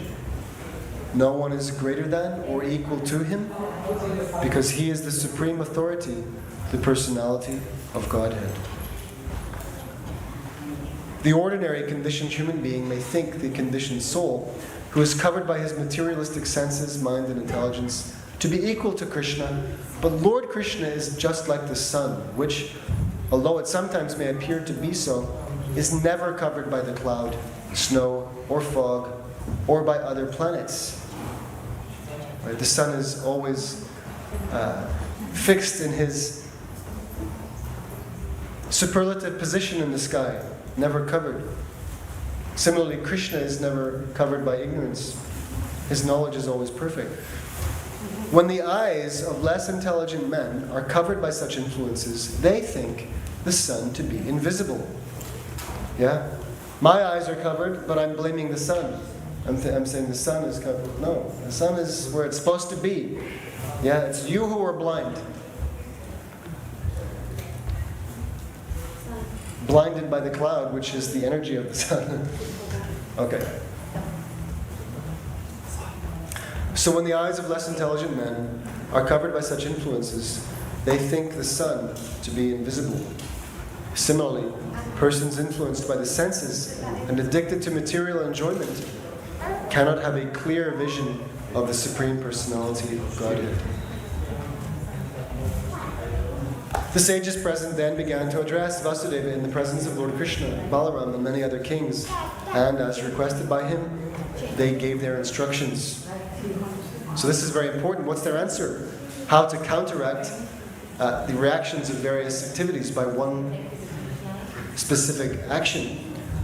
They say, to counteract the reaction of karma or desires impelling one to fruitive activities, one must execute the prescribed sacrifices which are meant for worshipping Lord Vishnu with faith and devotion. Lord Vishnu is the beneficiary of the results of all sacrificial performances. Great personalities and sages who are sufficiently experienced to possess vision of the three phases of the time element, namely past, present, and future, and those who are able to see everything clearly through the eyes of revealed scriptures, have unanimously recommended that to purify the dust of material contamination accumulated in the heart, and to clear the path of liberation, and thereby achieve transcendental bliss, one must please Lord Vishnu. That's the answer. One must please Lord Vishnu to achieve everything. For everyone in the different social orders, Brahmana, Kshatriya, and Vaishya, who are living as householders, this worship of the Supreme Personality of Godhead, Lord Vishnu, who is known as Purushottama, the original person, is recommended as the only auspicious path. So this is the only auspicious path. And this is the one thing, the one action one can perform to counteract the reactions of all material actions. one must take to the worship of Lord Vishnu. One must work for the sake of Lord Vishnu. Yes, and one must engage oneself in devotional service to Lord Vishnu or Krishna, beginning with hearing about the Lord, chanting His glories, chanting His holy names. Is it clear what we have to do? We have to hear about Krishna. We have to chant Krishna's holy names, especially in the form of the Hare Krishna Maha Mantra. This is what we have to do in order to achieve the only worthwhile success. So now we'll have Bhagavad Gita class. Srimad Bhagavatam ki jai, Srila Prabhupada ki jai.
Jaya Radha Madhava Kunja Bihari Jara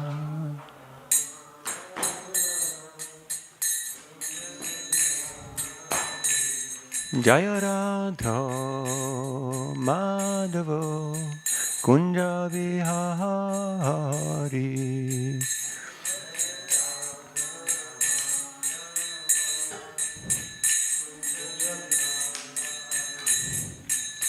Gopi Janavalabha Girivaradari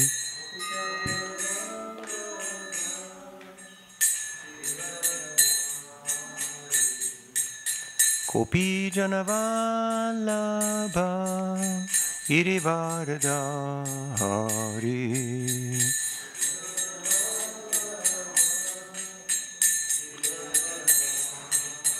Yasodhanandana Brajadanaranjana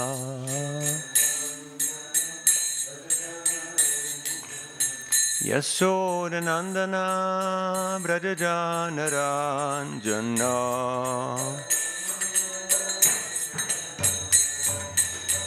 Yamunatira Vanachari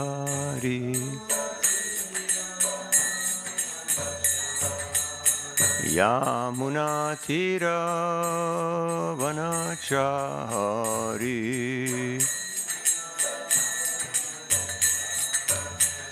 Jayo Radhamadavo Kunja Vihari.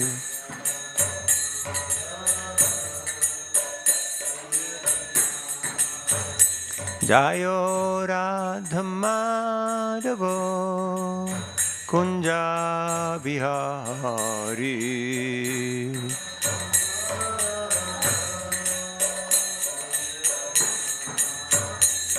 Hare Krishna, Hare Krishna, Krishna Krishna, Hare Hare, Hare Rama, Hare Rama, Rama Rama, Hare Hare.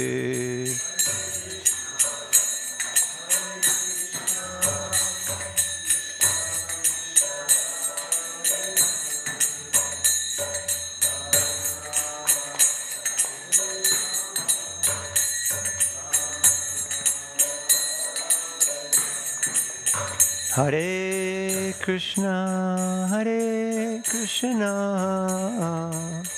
Krishna Krishna, Hare Hare, Hare Rama, Hare Rama, Rama Rama, Hare Hare.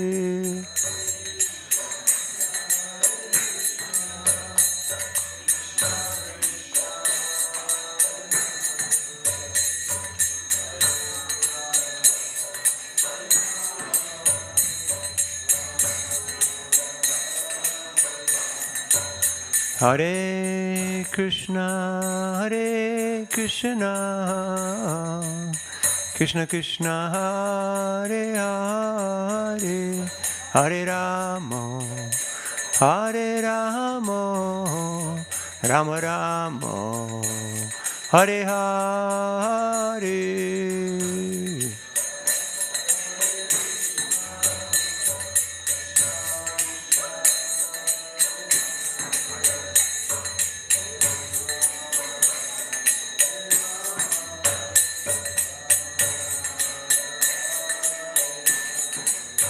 Jayo Prabhupada, Prabhupada, Prabhupada, Srila Prabhupada.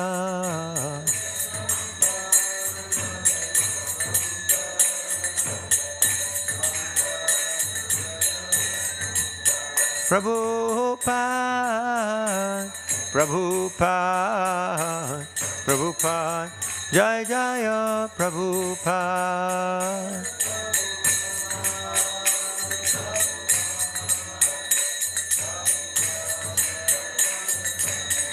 Jaya Jaya Gurudev, Gurudev, Gurudev, Jai Jaya Gurudev.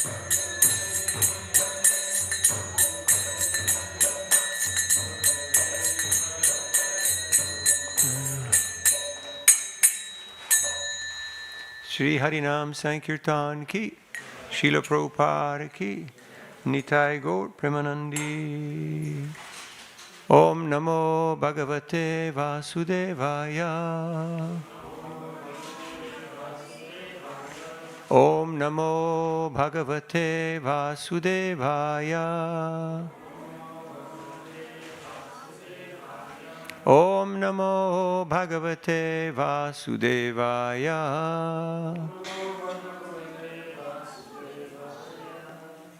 Hare Krishna.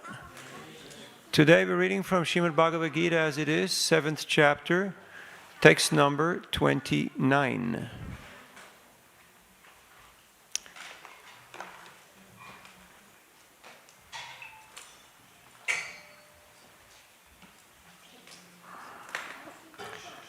Jara marana mokshaya mama shritya yatantiye te brahma tadvidu kritsnam adhyatmam karma chakilam.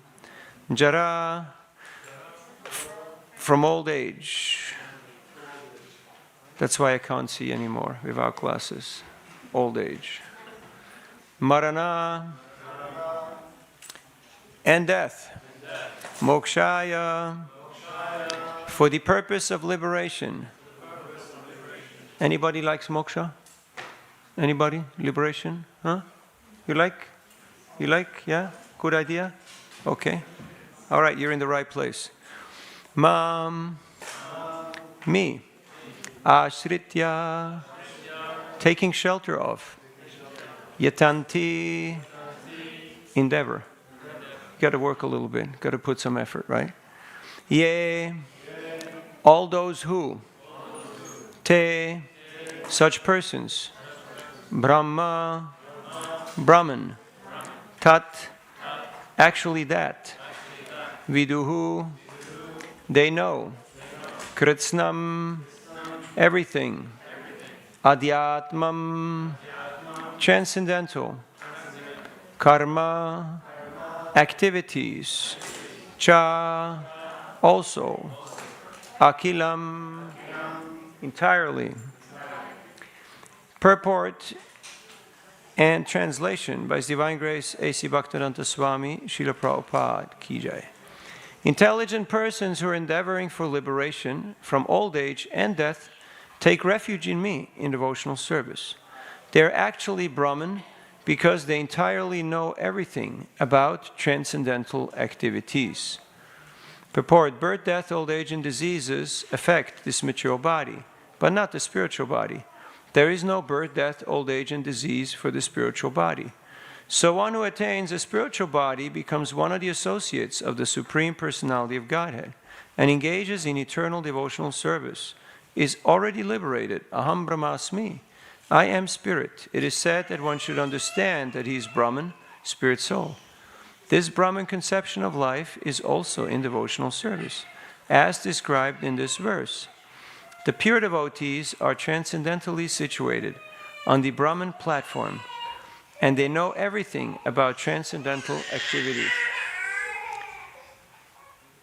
4 kinds of impure devotees who engage themselves in the transcendental service of the Lord achieve their respective goals.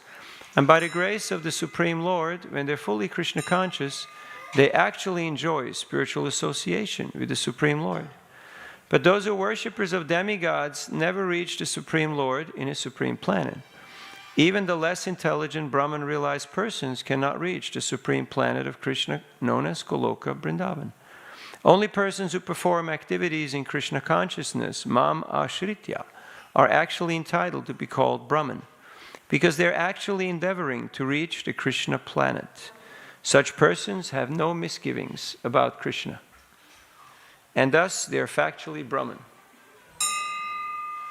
Those who are engaged in worshipping the form of Archa, or the Lord, or who are engaged in meditation on the Lord simply for liberation from material bondage, also know, by the grace of the Lord, the purports of Brahman, Adibhuta, etc., as explained by the Lord in the next chapter.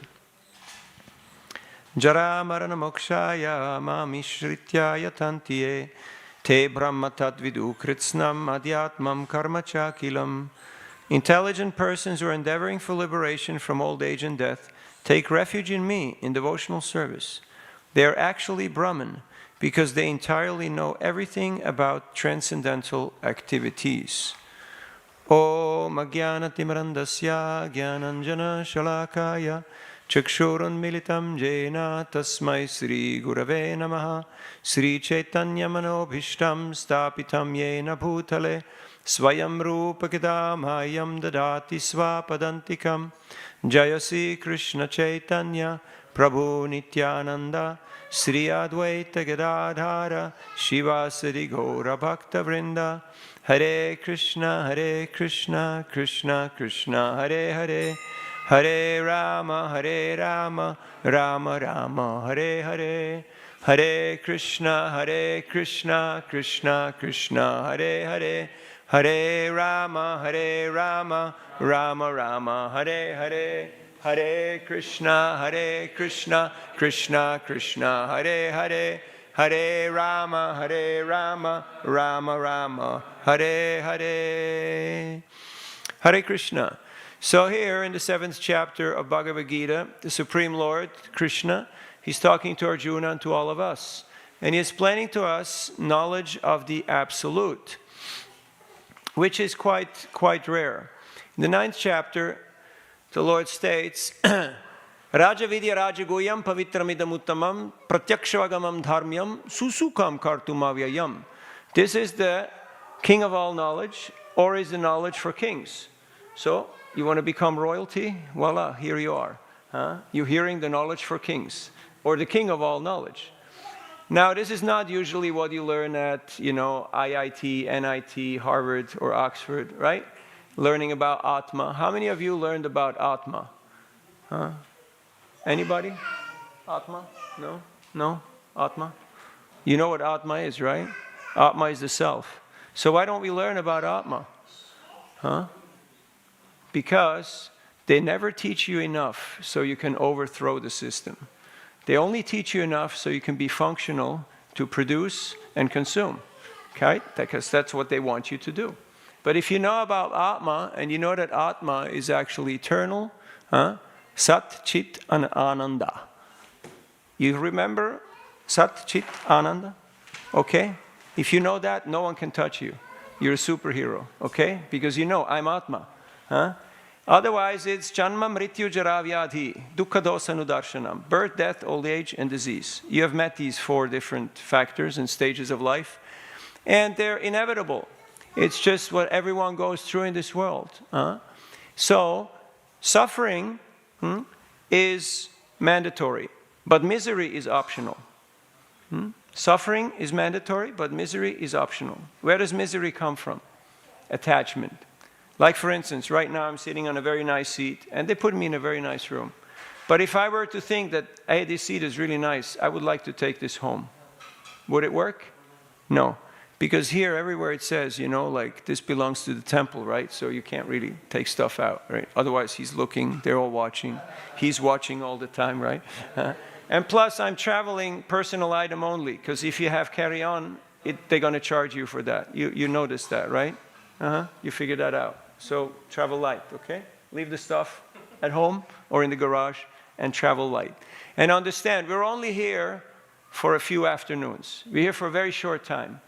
So don't try to accumulate too much. Atyahara prayasas cha brajalpanyamagraha janasangas chalolyam cha sattibir bhaktir vinashati.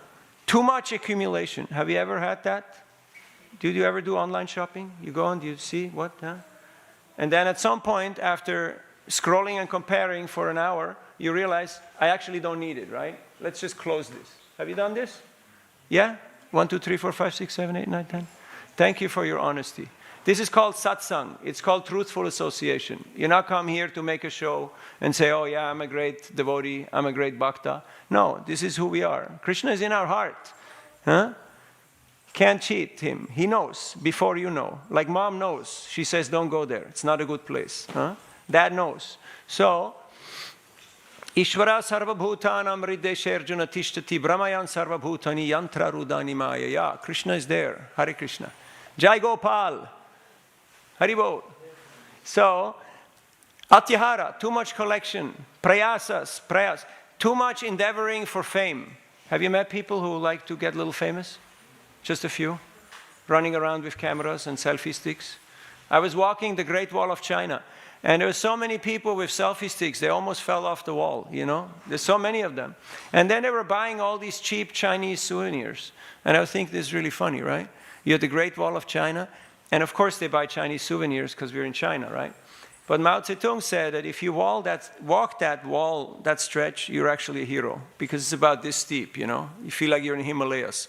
And you have to practically crawl up there. So, too much accumulation, too much headache. Like people have double, triple garage, right? But the cars are parked outside on the road. Why? Too much stuff in the garage, right? Second washer, second freezer, all that stuff. You have experience of that? Or is that only California? No? They're doing this here also, right? Yeah? Everything 2, 3, 4 things. And then you have to rent storage units, right? And it gets a little difficult. Atyahara prayasas cha prajalpo. Gramya kata. Amar bari tomar bari. Bangla? Bangla bolchi? Any Banglas? No Bangla. Kemon achen? Kubala? Mayapur Jabo? Huh? Ajger? Today Ratha Yatra Day. Okay? Big festival. Heavy Mela. Huh? Jai Jagannath. Haribo. Yes, so it's a very good day. Very good day. So, too much prajalpa. Too much talking about he said, she said, they said, the other people said, all that kind of gramya katha. Just, village talk. What's happening in the marketplace, what's happening at the well or at the river, that kind of stuff. That can distract you from Atma. That can really divert you. Like you're not careful and you're driving in these motorways, you can get off in the wrong place, right? And all of a sudden, congestion charge. Boom. Huh? You notice? Boom. So you have to be careful. You have to be conscious. So no atyahara, no prayas, no prajalpa. Talk sat sangha, means truthful things. That means we should speak about things that are substantial, not things that are irrelevant. Like what's the price of rupee, what's the price of gold, what's the price of rice. That's not so relevant. What's more relevant is how to find out, just like when Vishwamitra was approaching Maharaj Dasarat, he welcomed him, and not by asking, how is business, how is things going? No. He said, Haishtam yatat punarjanma jayaya. How good are you in overcoming janma jayaya? How good are you in overcoming janma mrityu jaravyadi dukkhadoshanu darshanam? Are you good in this endeavor? How are you progressing towards your ultimate goal? That is the question. That is the yardstick of success. Not how many cars, how many houses, how many crores, how many countries have I visited. So atyahara prayasascha prajalpo niyama agraha. Niyamagraha and niyama agraha. Too much being obsessed by rules. Have you seen people like that? Smartas? Everything paka, right? Paka. Don't touch this. Chuta. Everything chuta, right? Too much rigid, too much fanatic. And then all the young people, they go like pagal. They say like this crazy. I'm not going to deal with this, right? They just walk out. So don't become a fanatic and get obsessed. Because there's a lot of people who are obsessed by details. They know the letter of the law. They know everything that's muchi and chuchi and chuta and all that stuff. But the purpose, the spirit, the meaning of the law, they don't know. They only know the letter of the law. So little knowledge is more dangerous. Little knowledge is more dangerous. So, and then niyama agraha, okay, no rules. No rules, just no need for any rules. Anything goes. You're familiar with that one, right? That's here. That's in this country, right? Anything goes. No frame of value or reference. Prajalpa niyamagraha, jana sangha. Jana sangha means unwanted association. You know toxic people? Have you ever met toxic people? Yes? Like Ravana types, 10 heads. It's all about me, ego. They want more. They're never happy. I already have everything, but no, I also need Sita. You have met people like that? Yeah. And then they end up in trouble. So don't associate with people like that. Because you can be from a good stock, but if you associate with toxic people, jana sangha, you will become affected. It will have impact on you. And lolyam, too much greed. Kam, krodh, lobha, moha, mada, matsarya. Too much greed is also to be avoided. So, Krishna is teaching us here in Bhagavad Gita how to approach him. He says that we should endeavor for liberation.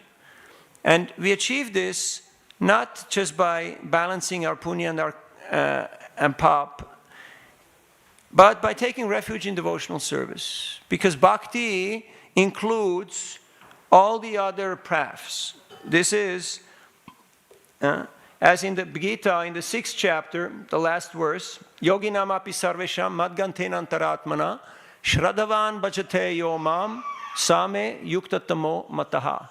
Krishna is saying, confirmed, that the best of yogis, is he or she who are taking fully refuge in me and are worshiping me with love, with devotion. So we're in the right place, but the question is, where is my mind? Where is my mind? Where is my cheta? Where is my consciousness? Does your mind ever get distracted? Do you have a mind? Or are you mindless? It's like you open your computer, right? And it asks, are you human? It's funny, right? Yeah, click on the motorcycles, right? Click on the bicycles, click on the bridges, click on the cars. That's funny, right? Some IT wallahs, they had fun, right? They're saying, okay, let's make some fun. Let's put some jokes into this, right? AI is asking me, are you human? This is funny, right? So then I ask Siri, hey Siri, how is your meditation going today? How is your spiritual life? You doing okay? What does Siri say? Oh, this is not my field of expertise, right? Okay, you got to ask, the Hare Krishnas. You have to go to Watford, go to Bhaktivedanta Manor. You can ask those, Hare Krishna wallahs. They know about this kind of stuff. Siri doesn't know about these things. Whenever the chatbot is not giving you the answer you're looking for, just write Hare Krishna, see what comes up. Just like sometimes, autocorrect.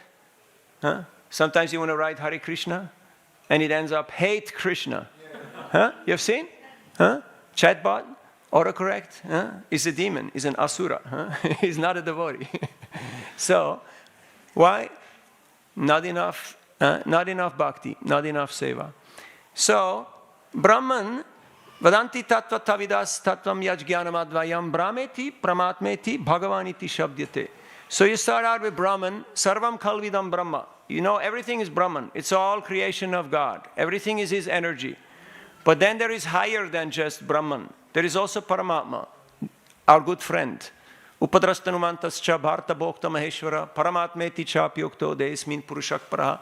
Our good friend in our heart who is guiding us and giving us good counsel. Have you had experience of Paramatma? No? No? It's very important. It's very important. Because otherwise, who do you ask? Who do you ask if you don't know? You're going to ask Google? Google Guru? You know Google Guru? And you get educated in University of Facebook and University of TikTok and YouTube. You click on a few things. No, that's not Vigyan. That's not real knowledge. That's just data. That's just what happened in the past. Just a khichdi of all what happened in the past, They put it out there. But it's not really clear. Yeah, you got to ring that bell. One more time. Come on. Yep. Good girl. Haribo. Hare Krishna.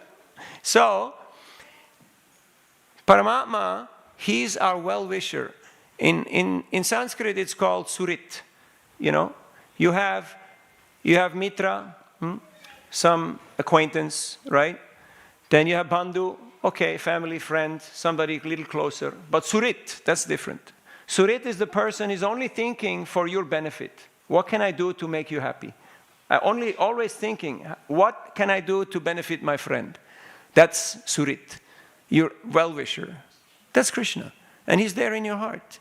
And He's with you, whether you're in this country or that country, whether you're in this body or that body, even animal species. Paramatma is always there.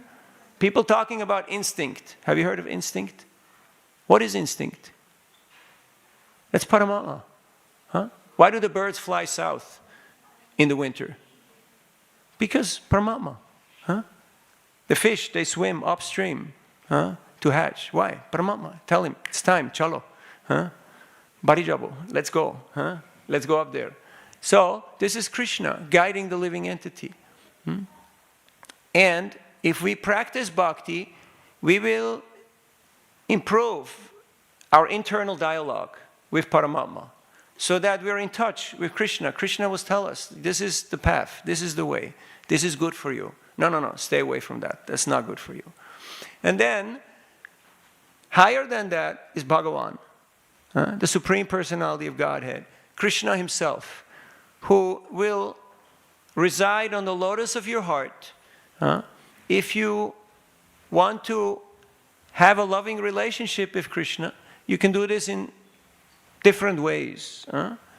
There is different rasas, different ways how to relate with Krishna. Just like Vatsalya Ras, right? Krishna is your child, right? Gopal. Ladu Gopal. Yes.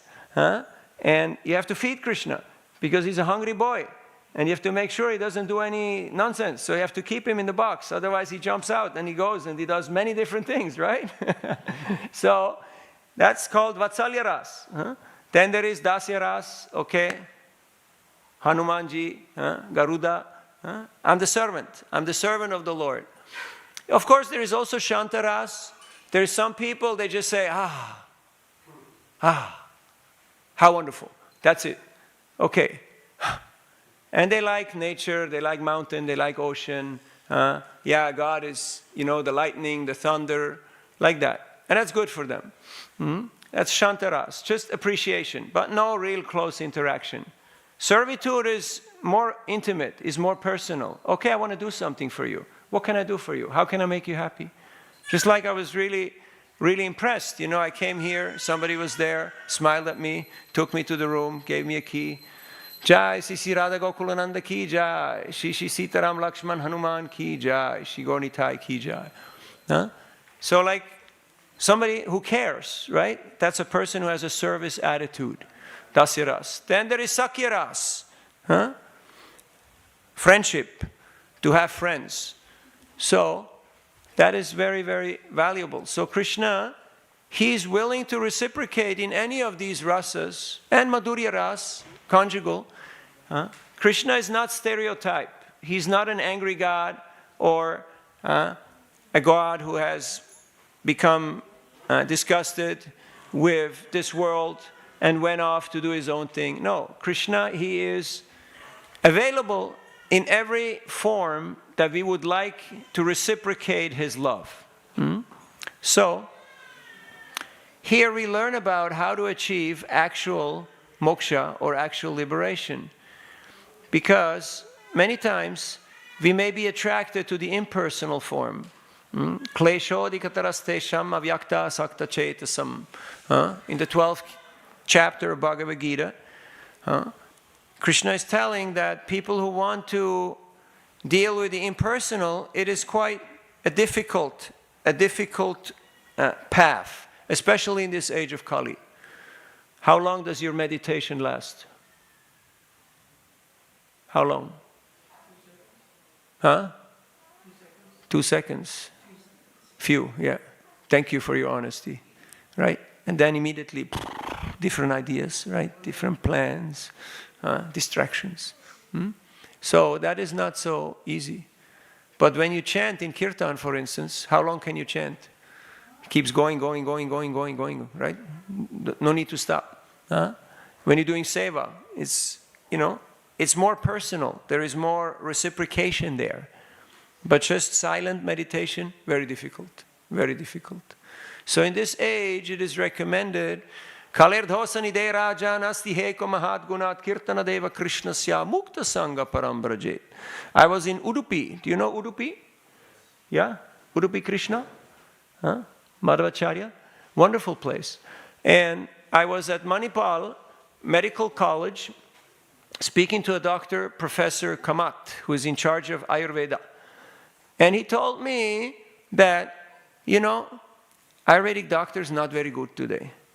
And I know because I'm teaching them. These are his words.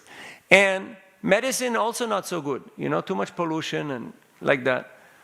And the patients, they're not good because they're not following what the doctor says. They're just doing their own thing. Overall, so many difficulties. But one good quality. Simply by chanting Hare Krishna, you can achieve supreme perfection. I said, doctor, are you a Hare Krishna? And he said, of course I'm Hare Krishna. Because in Udupi, everybody's a devotee of Krishna. Every day people go to take darshan of Krishna. Even they're busy working in front of the deities, of the deity, Krishna. On the other side, like where Prabhupada would be, there is a hole in the wall, just a small hole. And people get out of their scooty, off their bicycle, out of their car. They take off their shoes, they take darshan, and then they go back to whatever they have to do. If they don't have time to come and sit down and do arti and puja and all that, they just want to see at least once a day. I need to see Krishna. That's a good thing.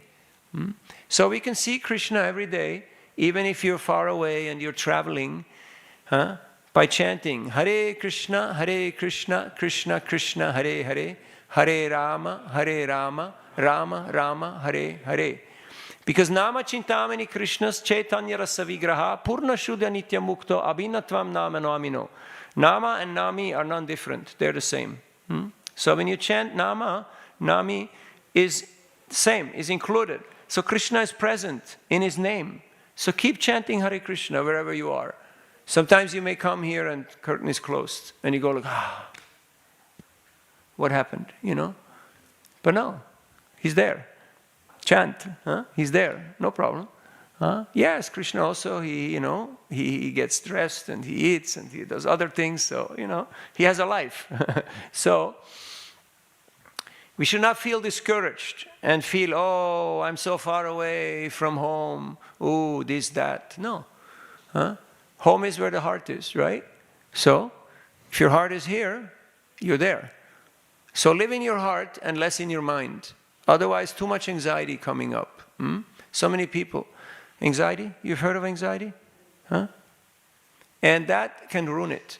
Then you have unrealistic expectations and you start going into that spiral of getting distracted from Atma, from your real purpose in life.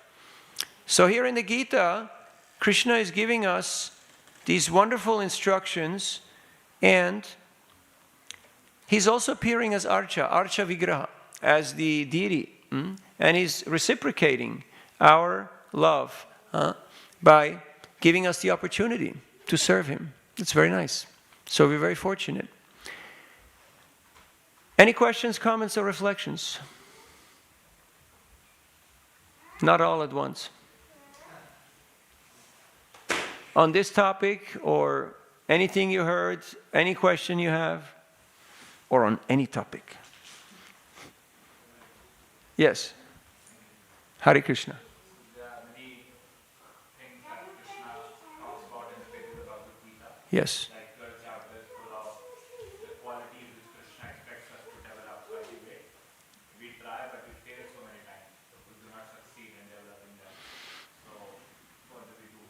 It becomes very frustrating sometimes. What you do is you continue trying, because that's all we can, In this world, perfection is rarely attained. But Krishna is Bhava Grahi Janardan. Krishna, he extracts the essence. That's your bhava. He's not really bothered so much about the externals, with how you do things. It's more about your attitude. So if you have that humility to recognize that I am really not doing much, and I'm really not doing well, but I'm trying, Krishna, he will appreciate that. In fact, it is said that in Kali Yuga we're very fortunate, because you think bad things, you don't get karma for it. In Satya Yuga, you think bad things, boom, instant karma, hit right on the pumpkin. But in Kali Yuga, you think about doing bhakti, and even if sometimes it's not possible to do what you plan to do, but Krishna still appreciates, and you still get the credit. That means that you can do also Manasa Seva and Manasa Puja. Like the example of that poor Brahmin who heard that you can worship the deity. Like some of you think, wow, this is really, Hare Krishna, this is really beautiful, I would like to do this at home. But then you're like, hey, I live in not in a mansion, I live in a one-bedroom, with 5 people, and where I'm going to put the thakur, and how I'm going to keep it clean, and how I'm going to cook the offerings, I'm a working 12-hour shift, like that. But you can do Manasa Puja. You can, every day, you can take your bath and put on clean cloth, then chant Hare Krishna mantra, and then you worship the Lord in your mind. So this Brahmin did this. He went to the river and he took bath, and then he put tilak, and then in his mind, in his meditation, he would bathe the Lord and worship the Lord with incense and flowers and lamps. And he would cook and offer beautiful offerings to him, even though he had no resources. It was all Manasa Puja. It all happened in his consciousness, in his heart. So he was cooking sweet rice, paramanna. Do you like paramanna? Sweet rice? Anybody? Yes? Okay? No? Too sweet? Huh? Yeah. So, and before offering, he thought, oh no, I just cooked it, it's too hot. Because paramanna is best if it's cool, not boiling hot. So he touched the sweet rice with his finger, and his finger burned. And his meditation broke. And he looked at his finger, and his finger was burned. And he thought, what is happening? Why is my finger burned? Meanwhile, Vishnu is smiling in Vaikuntha. And Lakshmi is asking, why are you smiling? Huh? Like you ask your husband sometimes, why are you smiling? Right? What's the problem? Huh? And he sends Vishnu Dutas to pick up this Brahman, to bring him to Vaikuntha. Huh? So, Chintamani prakarasadma sukalpa viksha laksha vriteshu surabhira vipalayantam. Krishna already has all the opulences. Huh? All he's looking for is your love. Huh? And the way how you manifest your love, that is your own choice. Huh? And to have a feeling of deficiency, of I'm not doing well, I'm not worthy, I'm not really proficient in this. This is attractive. This is attractive to Krishna. So you're doing good. It's okay. All right? Don't be too hard on yourself. The acharyas say it's good to introspect, but don't get to the point where you become depressed because you feel like, I can't do this. I'm you know. Like how many times does a child fall down before he can walk? How many times? Many times, right? So then what do you have to do? Okay, get up, come on. You can do this, right? You have to encourage. You have to see the potential. Not like, oh kid, what's going on? Come on. Eh? No, you have to, because the potential is there. The potential is there. Just like Srila Prabhupada. When he went to US in 1965 on Jaladuta, on a cargo ship from Calcutta, at the age of 70, he had 40 rupees in his pocket. 40 rupees. Which is now about 40p, right? Not too much. Not too much money to go to New York. Huh? And so, he started chanting Hare Krishna in a park, under a tree. And for 1 year, nobody was really interested. Till some young people came, and he was cooking for them, and serving them prasad, and, cleaning, doing everything. Till one day, one boy asked, Swamiji, can I help you? And Prabhupada said, yes. He thought maybe they had moms doing everything for them, Or maybe they're rich kids, they had maids and all that. But he was willing to do everything. And then he said, yes, you can help.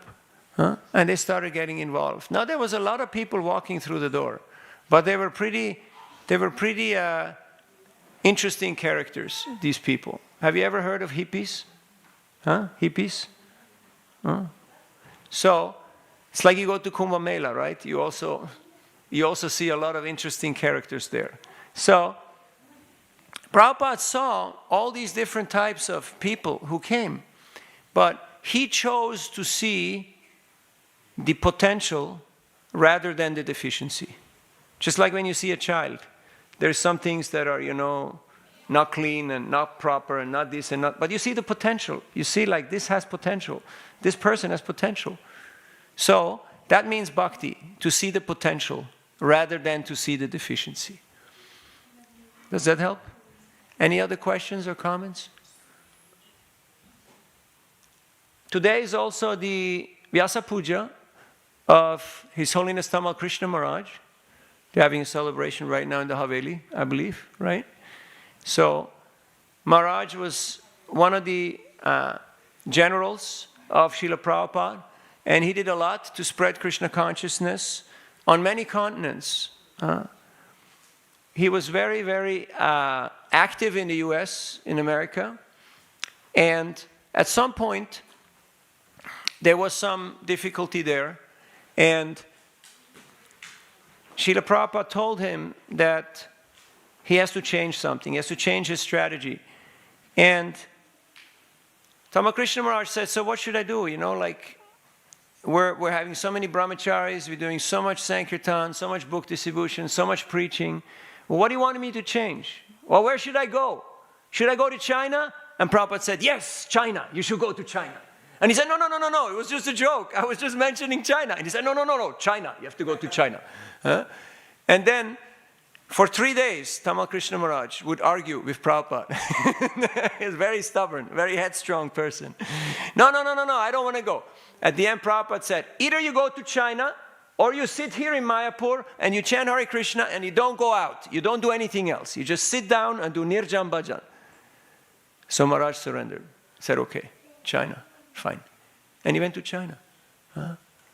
And he went to different universities in pant and shirt. They had English corners where people were just allowed to speak English. And he would just casually converse with people and just meet students. And from that, he created about 100 very intelligent devotees who then spread Krishna consciousness. It's there everywhere in China. You don't hear about it in the news because it's a different type of ball game there. So here we're very fortunate that we can do things, openly and in a very straightforward way. So don't take it for granted. Don't think, oh yeah, okay, mandir, big deal, so what? I just finished traveling to 18 countries in the Americas, from Canada all the way to South Argentina and Chile. And not in every country, you can just chant and dance and do whatever you like to do. Middle East, same story. So we have this great opportunity. Any other questions or comments? Yes. How do you stay so enthusiastic over a long period of time in Krishna consciousness? Well, Utsaha nischayat daryat tatat karma pravartanat sango tyaga satovrite satbir bhakti prasidati. Utsaha, or enthusiasm, is the first criteria for actually progressing in spiritual life. In English, enthusiasm, it comes from Latin, entheos, to be inspired or guided or possessed by the divine spirit, by God. So that'd be nice, right? To be enthusiastic. But sometimes we associate with the gunas and we identify with, our temporary situation. And then we're not Sachidananda. We become quite the opposite. We become fearful, we become judgmental. And then we struggle. Because we're in Durgama. Durgama. Dur, difficult, Gamaha. It's difficult to move when you're in prison, right? So this material world is called Durga. It is a fortress. Dharam Dehi, Rupam Dehi, Dehi Ma Dehi. You know that one? People going and they're asking, gimme, this, that, the other thing. But Durga makes life going difficult. But when you say, I want to serve Krishna, I want to do something for Krishna, Durga transforms into Radharani, Lakshmi, and she says, you want to serve my beloved Shyama Sundar? I will give you whatever you need. Then it's not Durga anymore. So that is how things change. Like electricity, you can heat and cool. It's the same electricity. Same power. Krishna Shakti Vinanahe Tara Pravartan. It's Krishna's potency, just manifesting in different ways. So Tamal Krishna Maharaj, he sacrificed a lot, and he was a visionary, which is quite unique these days. He wasn't just an operations guy. He wasn't just a Monday to Friday guy. Like, he would fly to some place and purchase 5 return tickets because he knew that he would get 5 people to bring them back. So he had that faith, that Shraddha. Shraddha Shabde Vishwas Kohe Sudrida Nischoy, Krishna Bhakti Koilo, Sarva Karma Krita Hoy.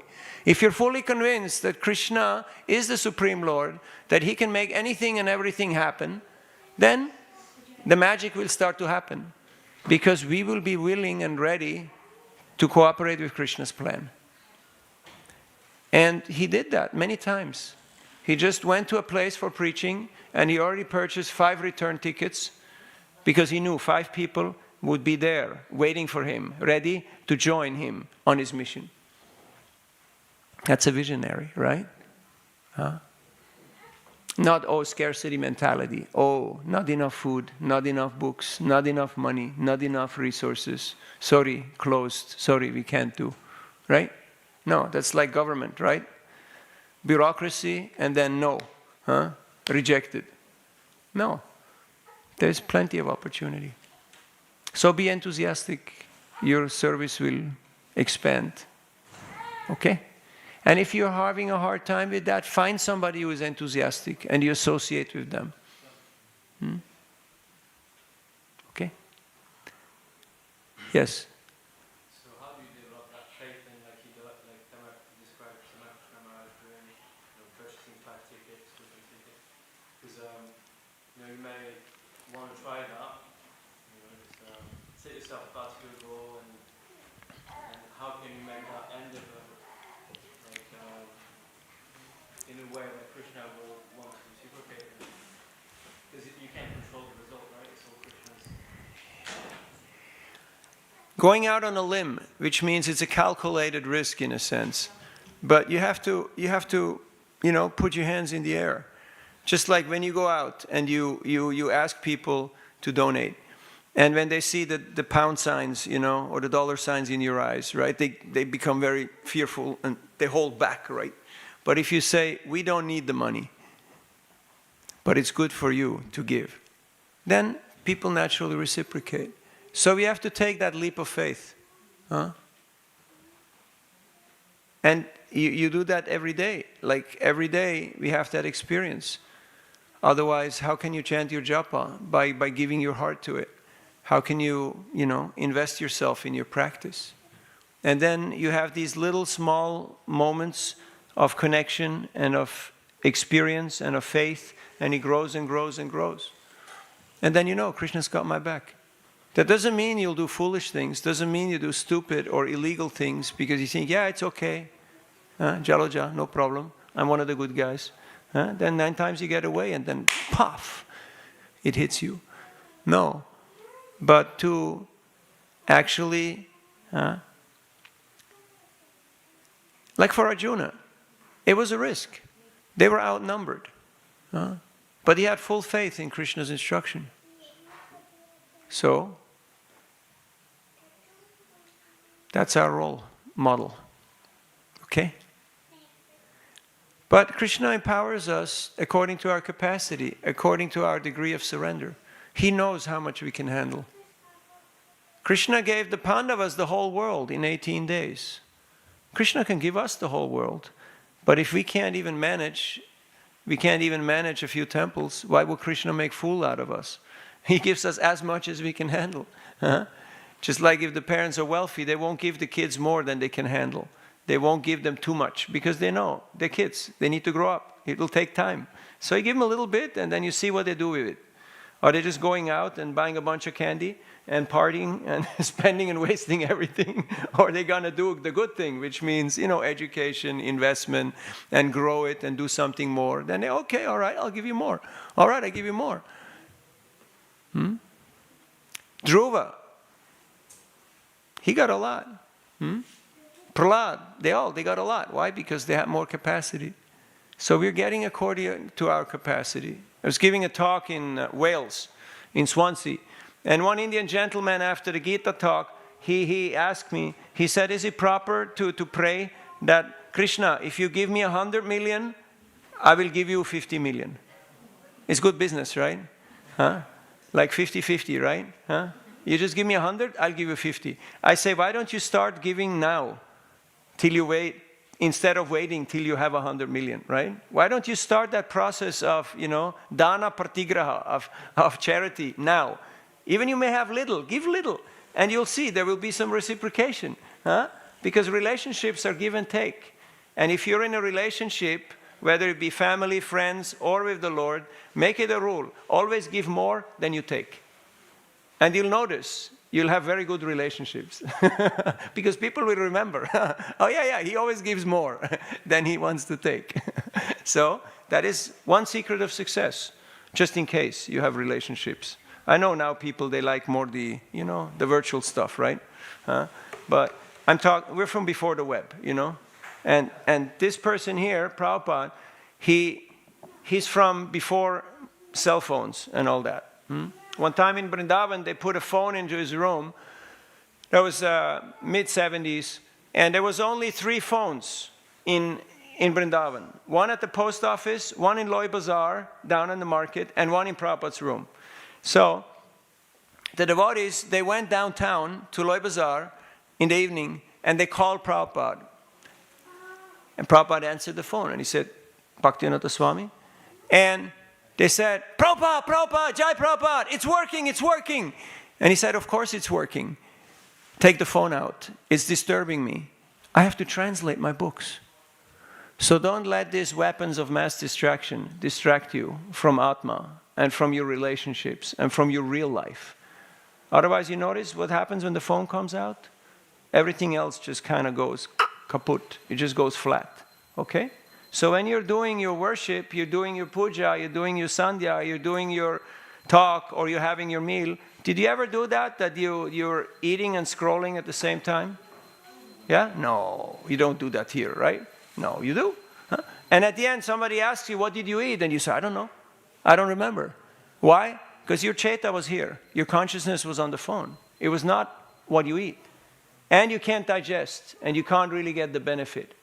Huh? Same if you're in talk, in pravachan, and you're on the phone, or you're making to-do lists, or going through your problems, and how you're going to, solve all the problems. Then you're not there. Huh? Okay? Where did we get off tangent? What was the topic? Tamal Krishna Maharaj. Okay? So, Tamal Krishna Maharaj, we were together with him many times. He used to come to Zurich, Switzerland, always at the end of the year for the Sankirtan festival. And Maharaj, when he was in his own zone with his own disciples, he was like fire. He was like a lion. He was a real visionary and a real manager. He was full on, fully involved with every detail. It was very precise, very strict. But when he was outside of his zone where he had to manage, he was super sweet, super relaxed. So he always came and just participated in the festivities. And whenever we went to visit him in Dallas or Houston, he would invite us to have prasad with him. And in Mayapur, he was very close to the room of my spiritual master, so I was serving there. And yeah, we had a lot of association. It was wonderful to see his focus, his dedication. And he was literally on every continent. And he attracted high caliber people. He attracted people of capacity. And he was not stuck on ritual or on formalities, because he did work in China and he did work in many places. He went back to university and got his degree in academia, and he worked with the academics, and he also worked with the religionists, he worked with the devotees, he worked in very difficult places. So he had a very good comprehension of what is Krishna consciousness and how to communicate Krishna consciousness. So we're deeply indebted to him. And today is his appearance day, so it's a good day to remember the example of a person who took Prabhupada's instruction to heart and implemented it. He was also instrumental to organize Harinam Sankirtan parties in many cities and countries of the world. And he would take them out and make sure that people were, dressed nicely and dancing and singing, and that it was actually happening in a very attractive way. All right, 2 minutes left. Last question.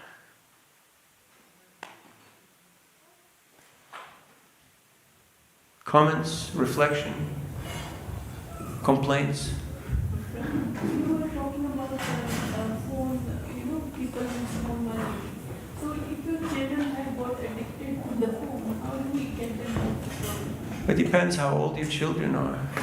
26. Huh? 20 plus? 20 plus?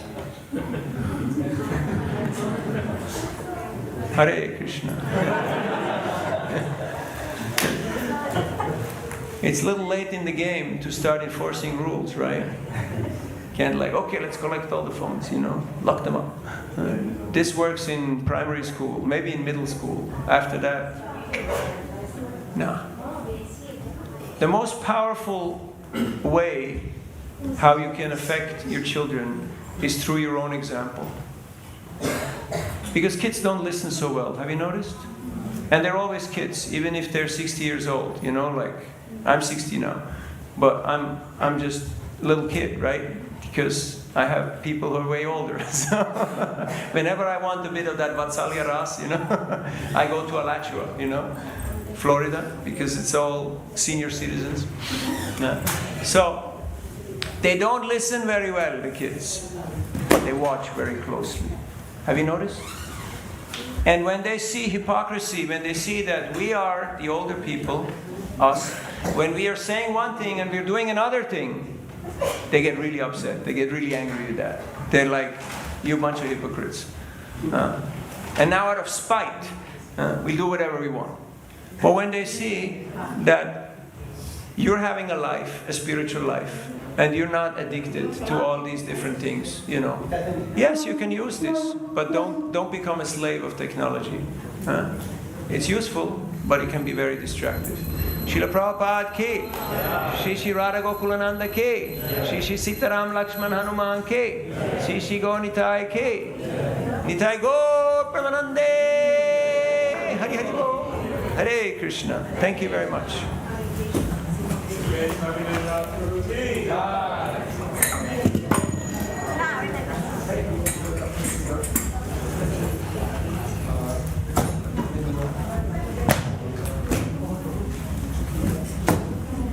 Hare Krishna, everybody. Can I just remind everybody that we'd like to keep a narrow corridor up the center of the temple room. Our spiritual master, founder Acharya, is sitting in the back, and we don't like to stand with our backs directly toward him. So let's keep a tiny corridor up the center of the temple room. Thanks so much. Hare Krishna.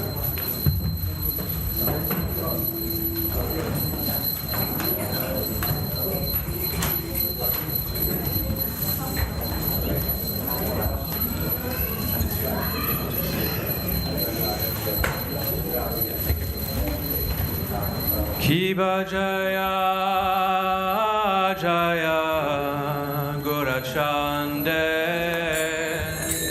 Arati Kushopa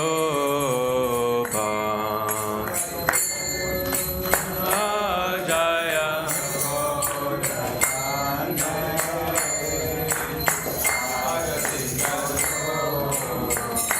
Kiba Jaya Chande Arati Kushoba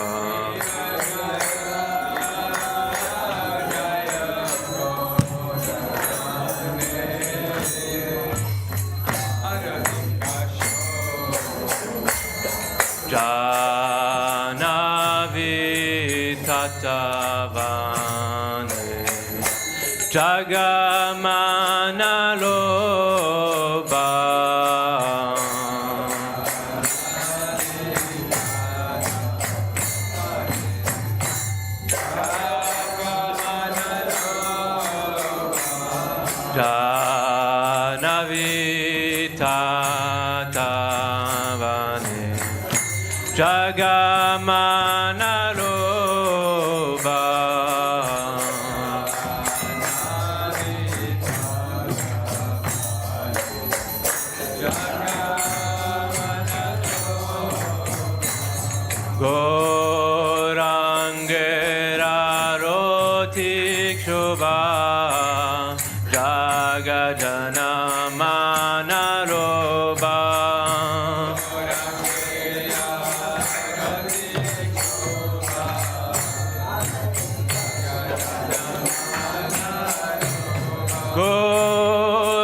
Dakine Nitachan Bamegadadhara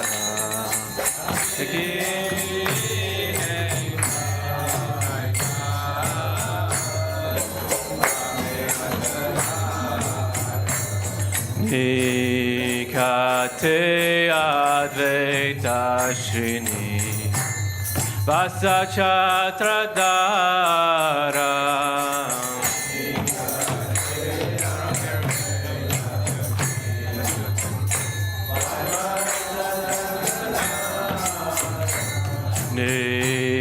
Nikate Advaita Shini Vasachatradara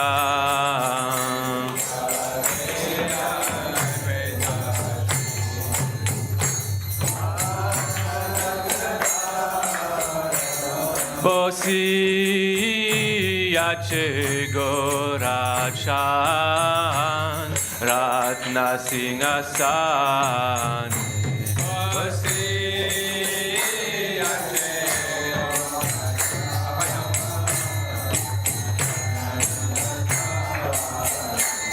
Bosi Yache Gorachan Ratna Singhasan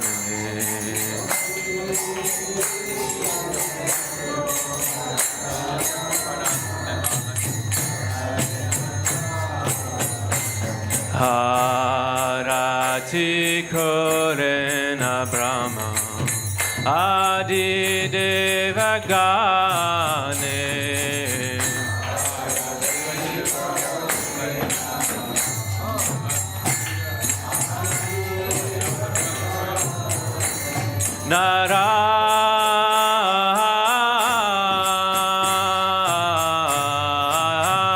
Hari Adi Kori Chamaradulaya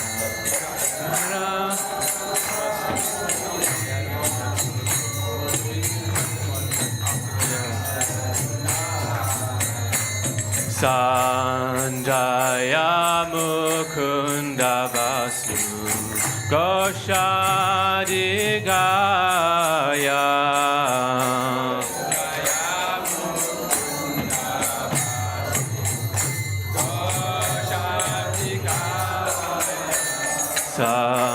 Sanjaya Mukunda Vasu Goshadigaya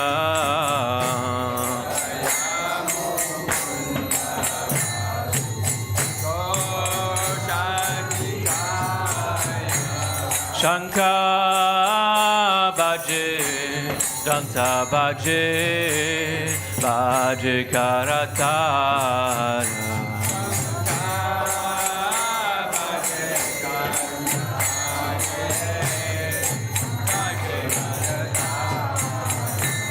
Shanka Baje Janta Baje Baje Karatala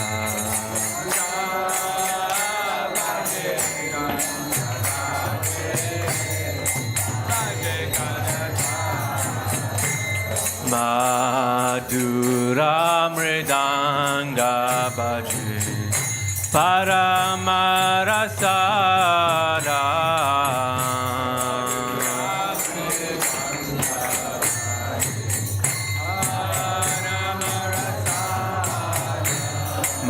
Madhura Mridanga Baje Paramarasada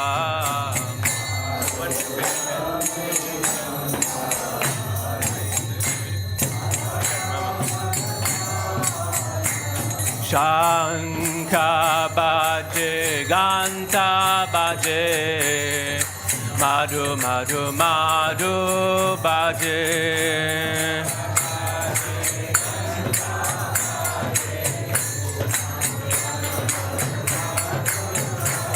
Shanka Baje Ganta Baje Madhu Madhu Madhu Baje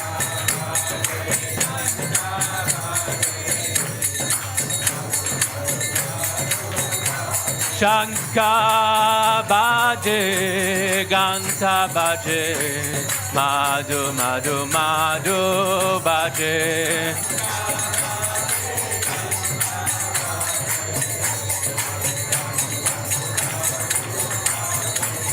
Madhu, Madhu, Madhu Bhaje. Madhu, Madhu, Madhu Bhaje. Bahu Koti Chanajini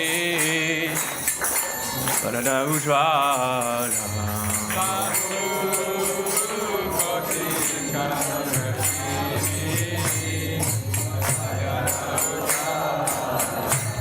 Bahu Koti Chandrajini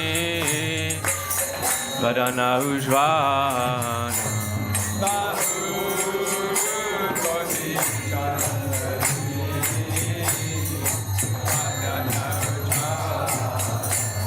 Kala deshe banamara kore jaramara.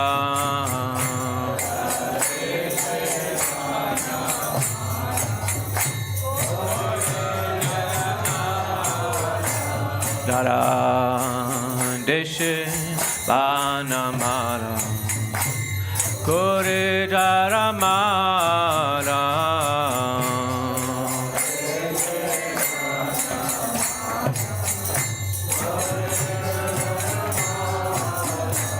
Shiva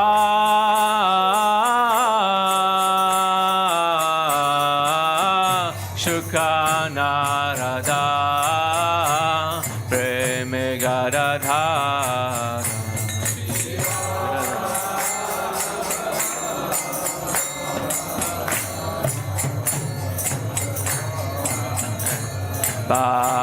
Bhakti Vinodadake Gurara Sampada.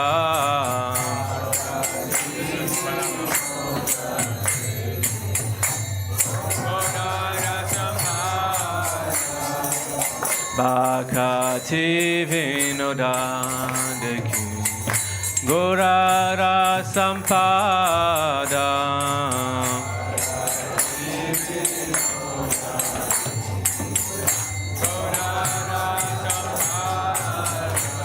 Nama Om Vishnu Padaya Krishna Prestaya Bhutale Shrimate Bhaktivedanta Swami Niti Namine.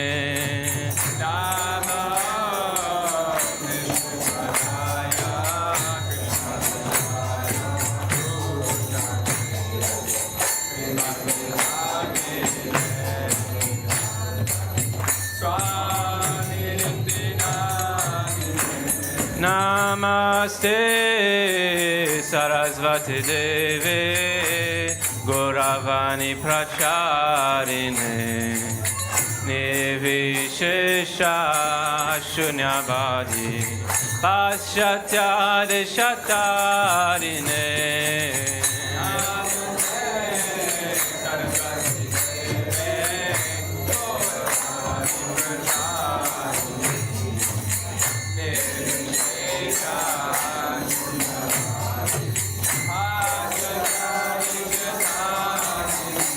Jaya Shri Krishna Chaitanya Prabhu Nityananda Shri Advaita Gadadhara Shivasari Gaura Bhaktivedanta.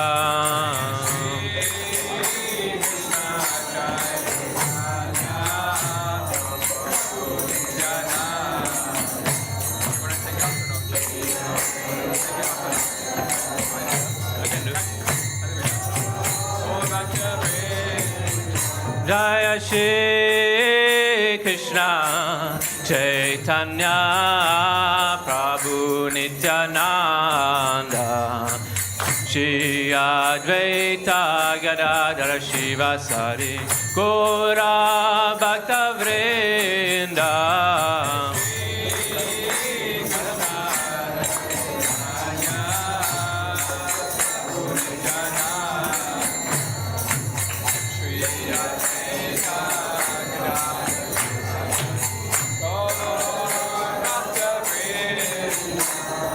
Shri Krishna Chaitanya Prabhu Nityananda Shri Advaita Gadadara Shivasari Gaura Bhakta Vrinda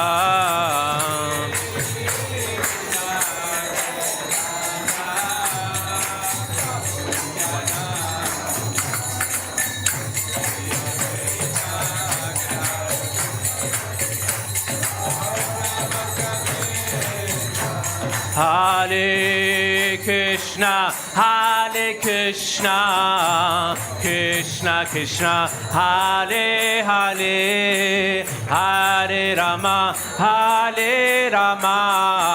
Rama Rama, Hare Hare.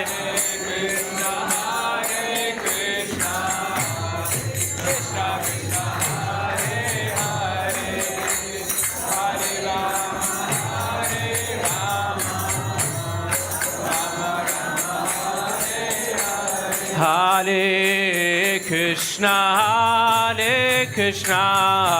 Krishna Krishna, Hare Hare, Hare Rama, Rama Rama, Hare Hare.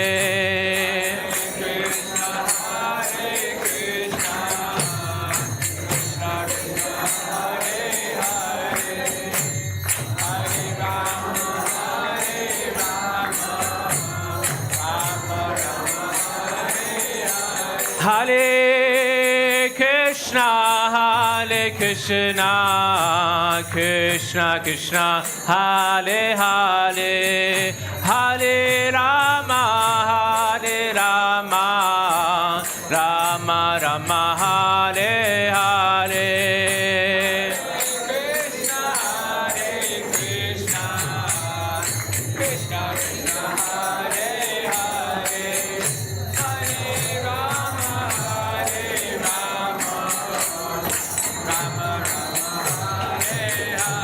Hare Krishna,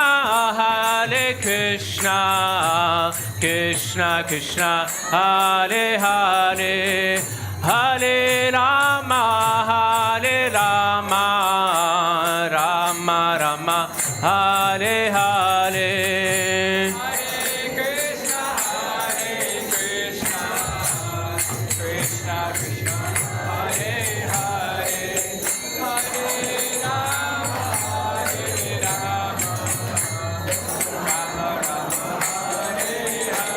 Hare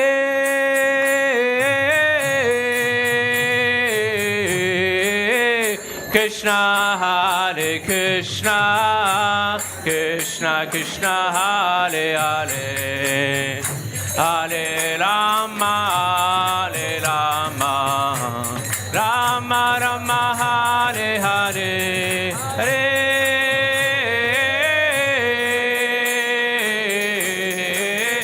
Krishna, Hare Krishna,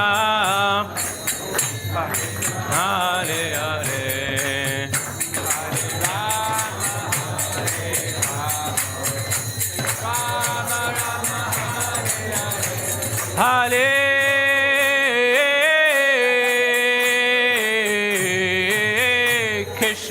Hare Krishna, Krishna Krishna, Hare Hare, Hare Rama, Rama Rama, Hare Hare, Hare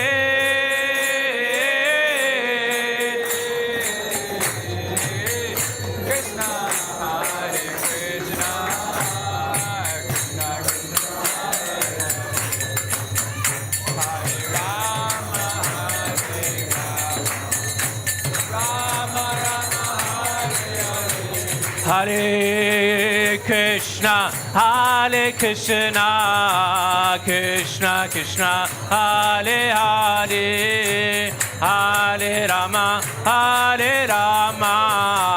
Rama Rama, Hare Hare.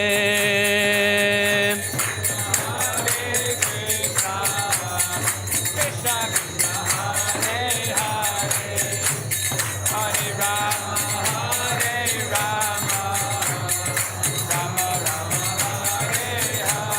Hare Krishna,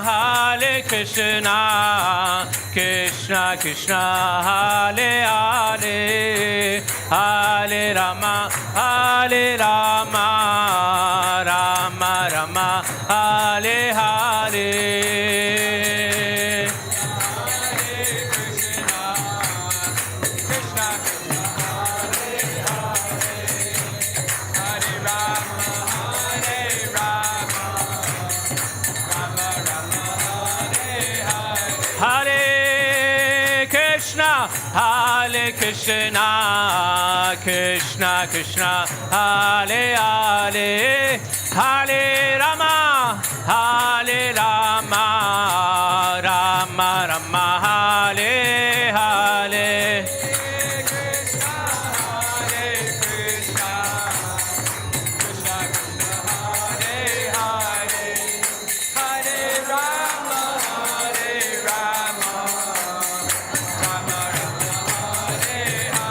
Hare Krishna, Krishna Krishna, Hare Hare, Hare Rama, Rama Rama, Hare Hare.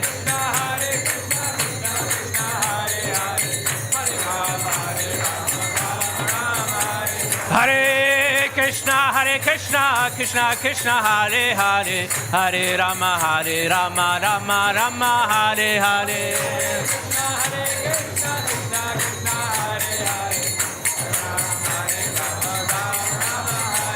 Hare Krishna, Krishna Krishna, Hare Hare, Hare Rama, Rama Rama, Hare Hare.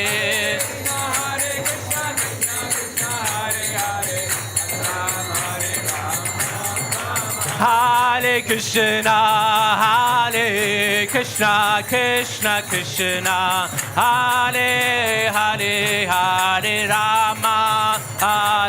Rama, Rama Rama, Hare Hare.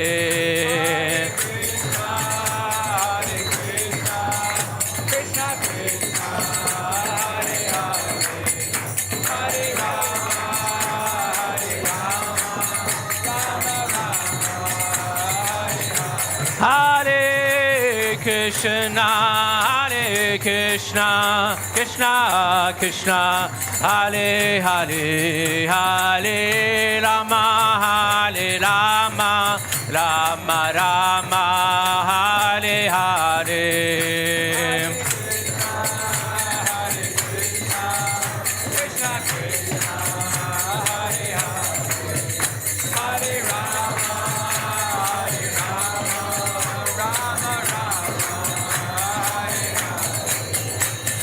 Hare Krishna, Krishna Krishna, Hare Hare, Hare Rama, Rama Rama, Hare Hare.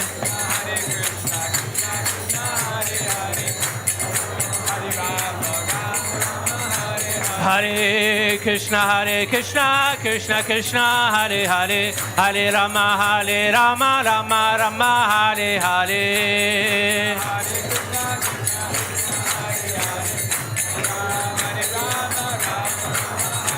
Hare Krishna, Krishna Krishna, Hare Hare, Hare Rama, Rama Rama, Hare Hare.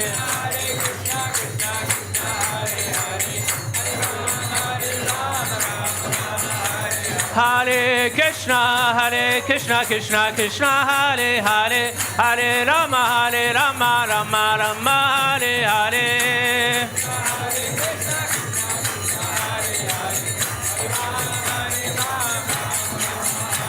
Hare Krishna, Krishna Krishna, Hare Hare, Hare Rama, Rama Rama, Hare Hare.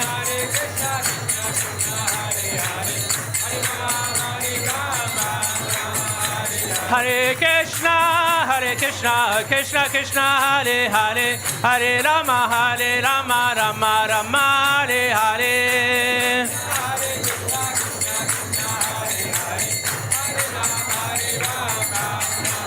Hare Krishna, Krishna Krishna, Hare Hare, Hare Rama, Rama, Hare Hare.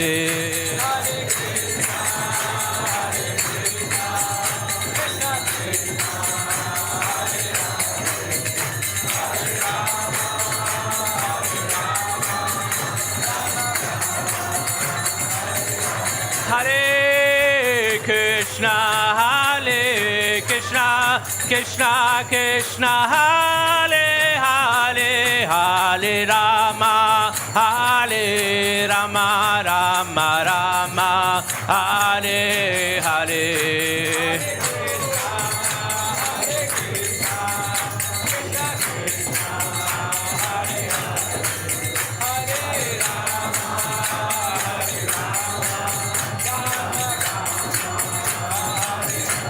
Jaya Radha Gokulananda, Radha Gokulananda, Shri Radhe.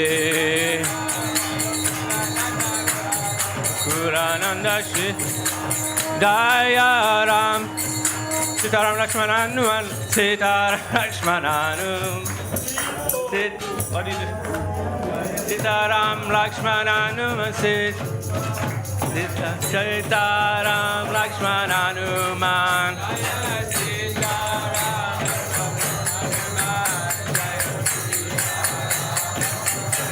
Jaya Sitaram Lakshmana Hanuman, Jaya Sitaram Lakshmana Hanuman.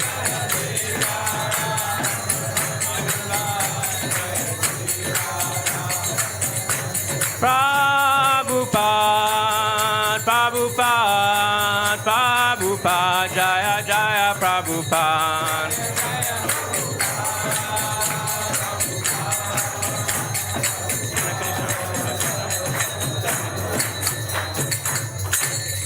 Jai Nisai Gaur Premanande, Hari Bol.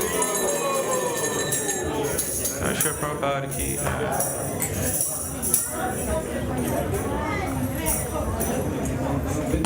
Thank you very much all for attending the Arati. Please can I request everyone to sit down for 5 minutes. We'll have the nursing prayers for our protection.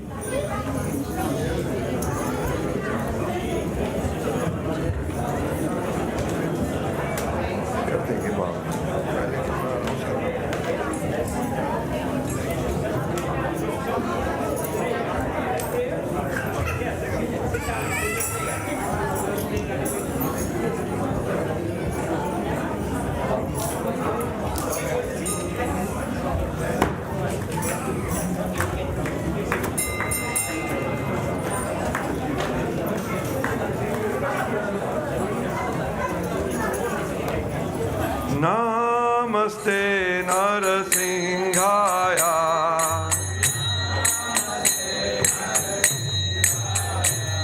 Prahlad Lad Daine.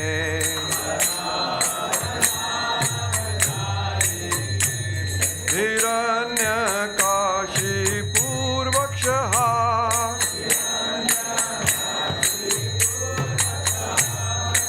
Ilatanka Kalae.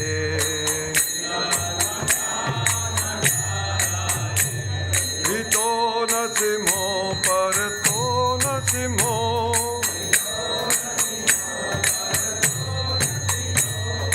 Yato Yato Yamitato Nasimo.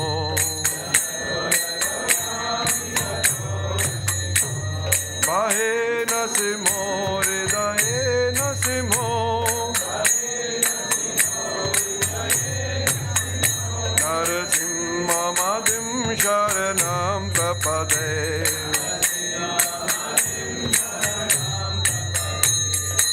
Avakara Kamal Vare Nakhan Adbhut Shringar Dalita Hiranya Kashipu Tanu Bringa Keshavadita Nar Hari Rupa Jai Jagadish Hare Jai Jagadish Hare Jai Jagadish Hare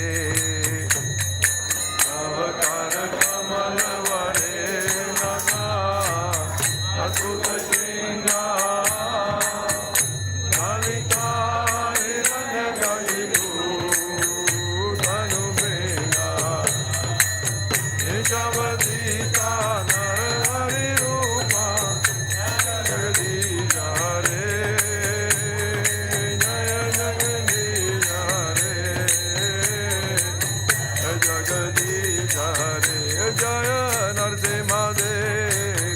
Narasimha Dev, Narasimha Dev, Jaya Narasimha Dev.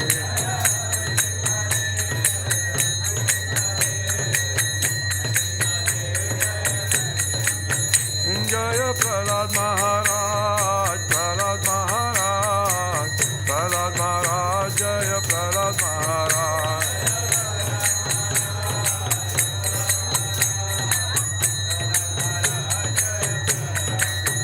Jaya Jaya Prabhupada, Prabhupada, Prabhupada, Jaya Jaya Prabhupada.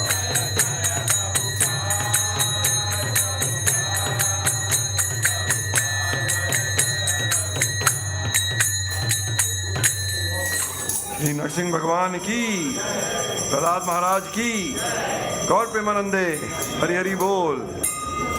Thank you very much all for attending. The Arati Prashadam is now being served outside in the adjacent room. The next Arati will be at 9 o'clock. Thank you.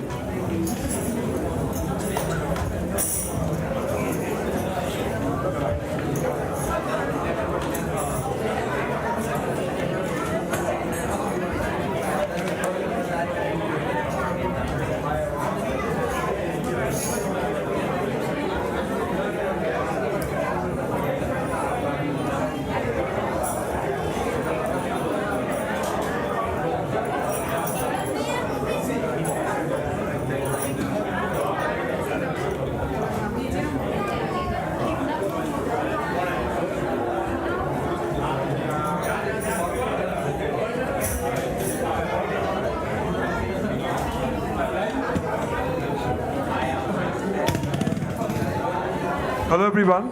From now till about 9:30, there will be Katha from Vindhavachan Maharaj. So please feel free to stay back and enjoy this Katha. This is very important. Thank you.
Is that